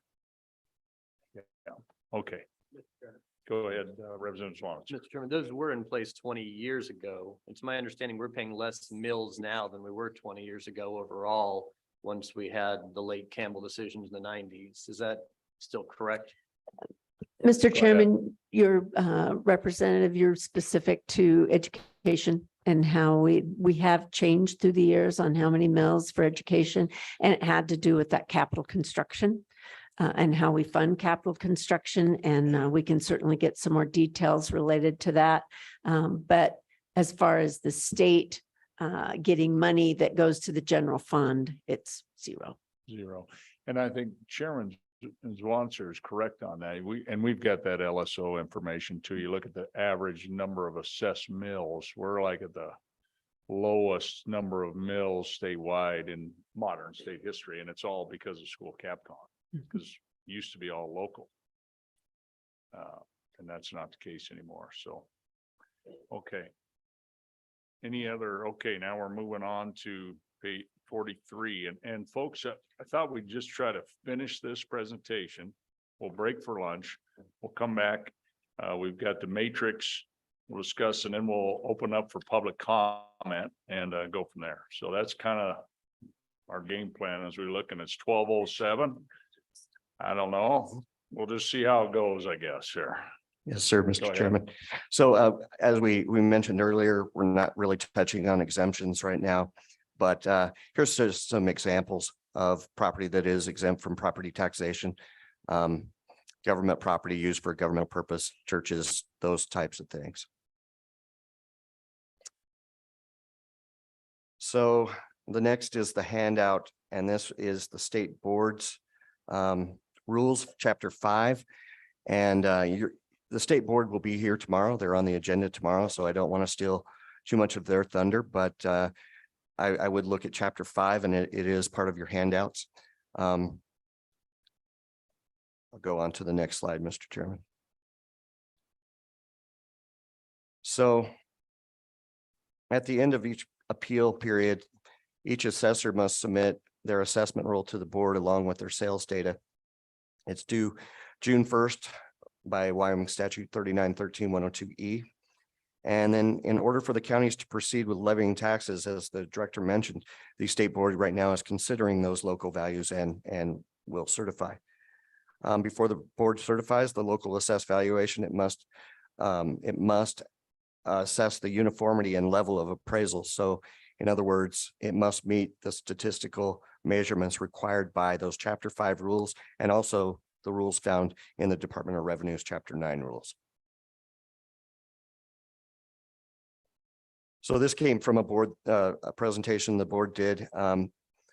It conducts an analysis for 4 classes of property, that being residential improved, vacant, commercial improved, and commercial vacant. So the level of appraisal that they look at, going on to the next slide, is typically the median. And we've talked about the median today being the exact middle in the sales of sold properties of each of those earlier categories.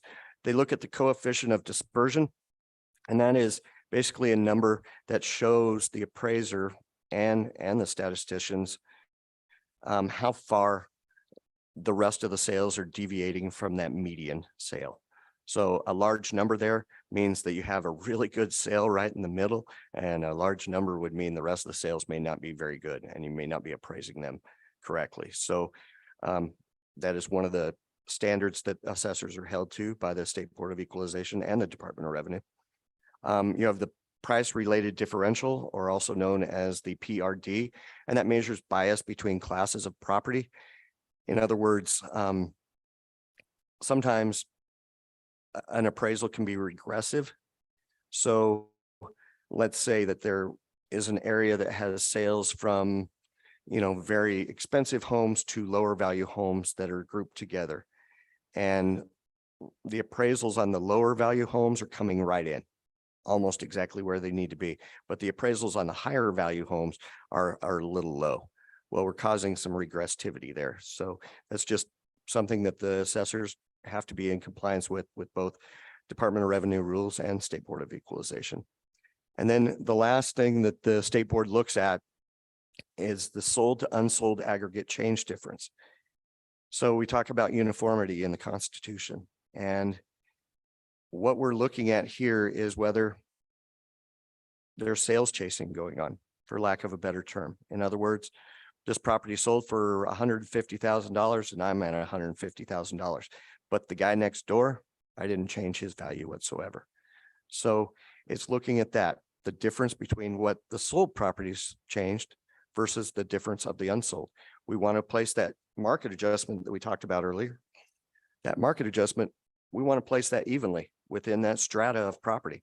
We don't want to place it on this property and maybe that property because they sold, as opposed to the ones that didn't sell. So, and I'm assuming the State Board will talk a little bit about this tomorrow, but let's say they need to take action against a county assessor.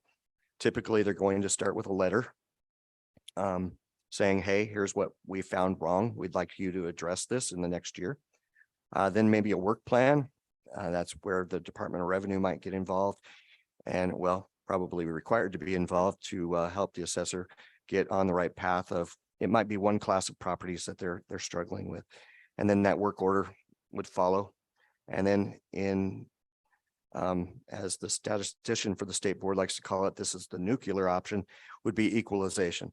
So that's when the State Board would say, you're out of compliance in this area, and we're going to set these values for you with your aid. The problem with that is if the State Board moves in, the property owners have no rights to appeal that.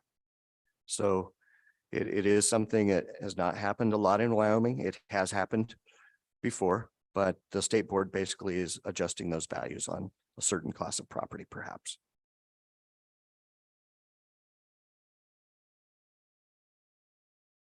So valuation, statistical compliance, Wyoming Department of Revenue. So in this statute, this goes back, this has a little history, it's recent history. At one point in time, the assessor was to complete a narrative explaining the valuation of each of their stratas. That narrative, we found it was not being even really looked at much. So the legislature and the assessors worked together to get rid of that narrative part. But that brought on this language here. So the department has promulgated rules to make sure the appropriate statistical test for assessed values of residential properties to protect against the statistical likelihood that any property in any stratum is overassessed.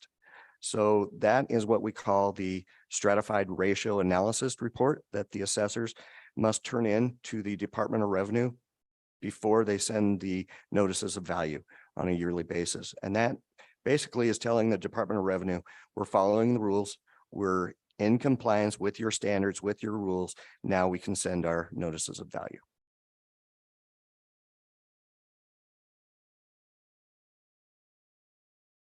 Representative Locke. Thank you, Mr. Chairman. I just wanted to ask a question to that specifically issue in terms of the assessors.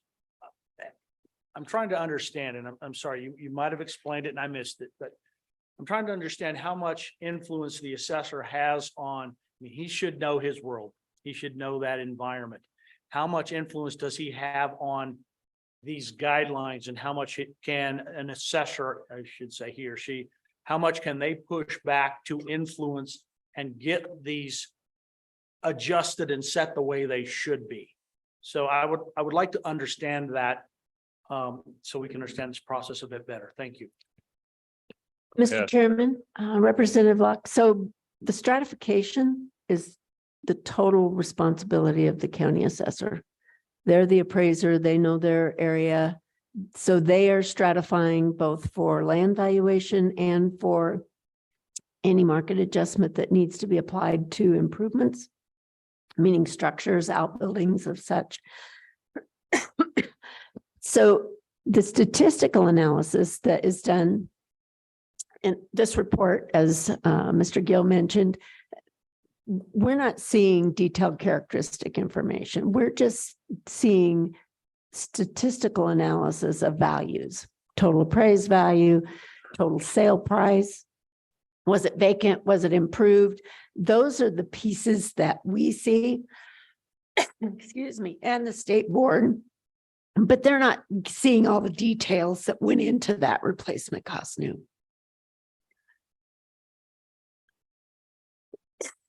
Excuse me. Brett's giving me a water.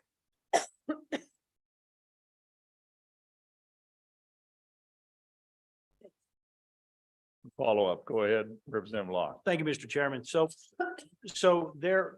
in terms of, so these guidelines that are in place, give them the latitude to kind of set the boundaries of this stratification, or provide the appropriate data to set the stratification that then, of course, sets the guidelines.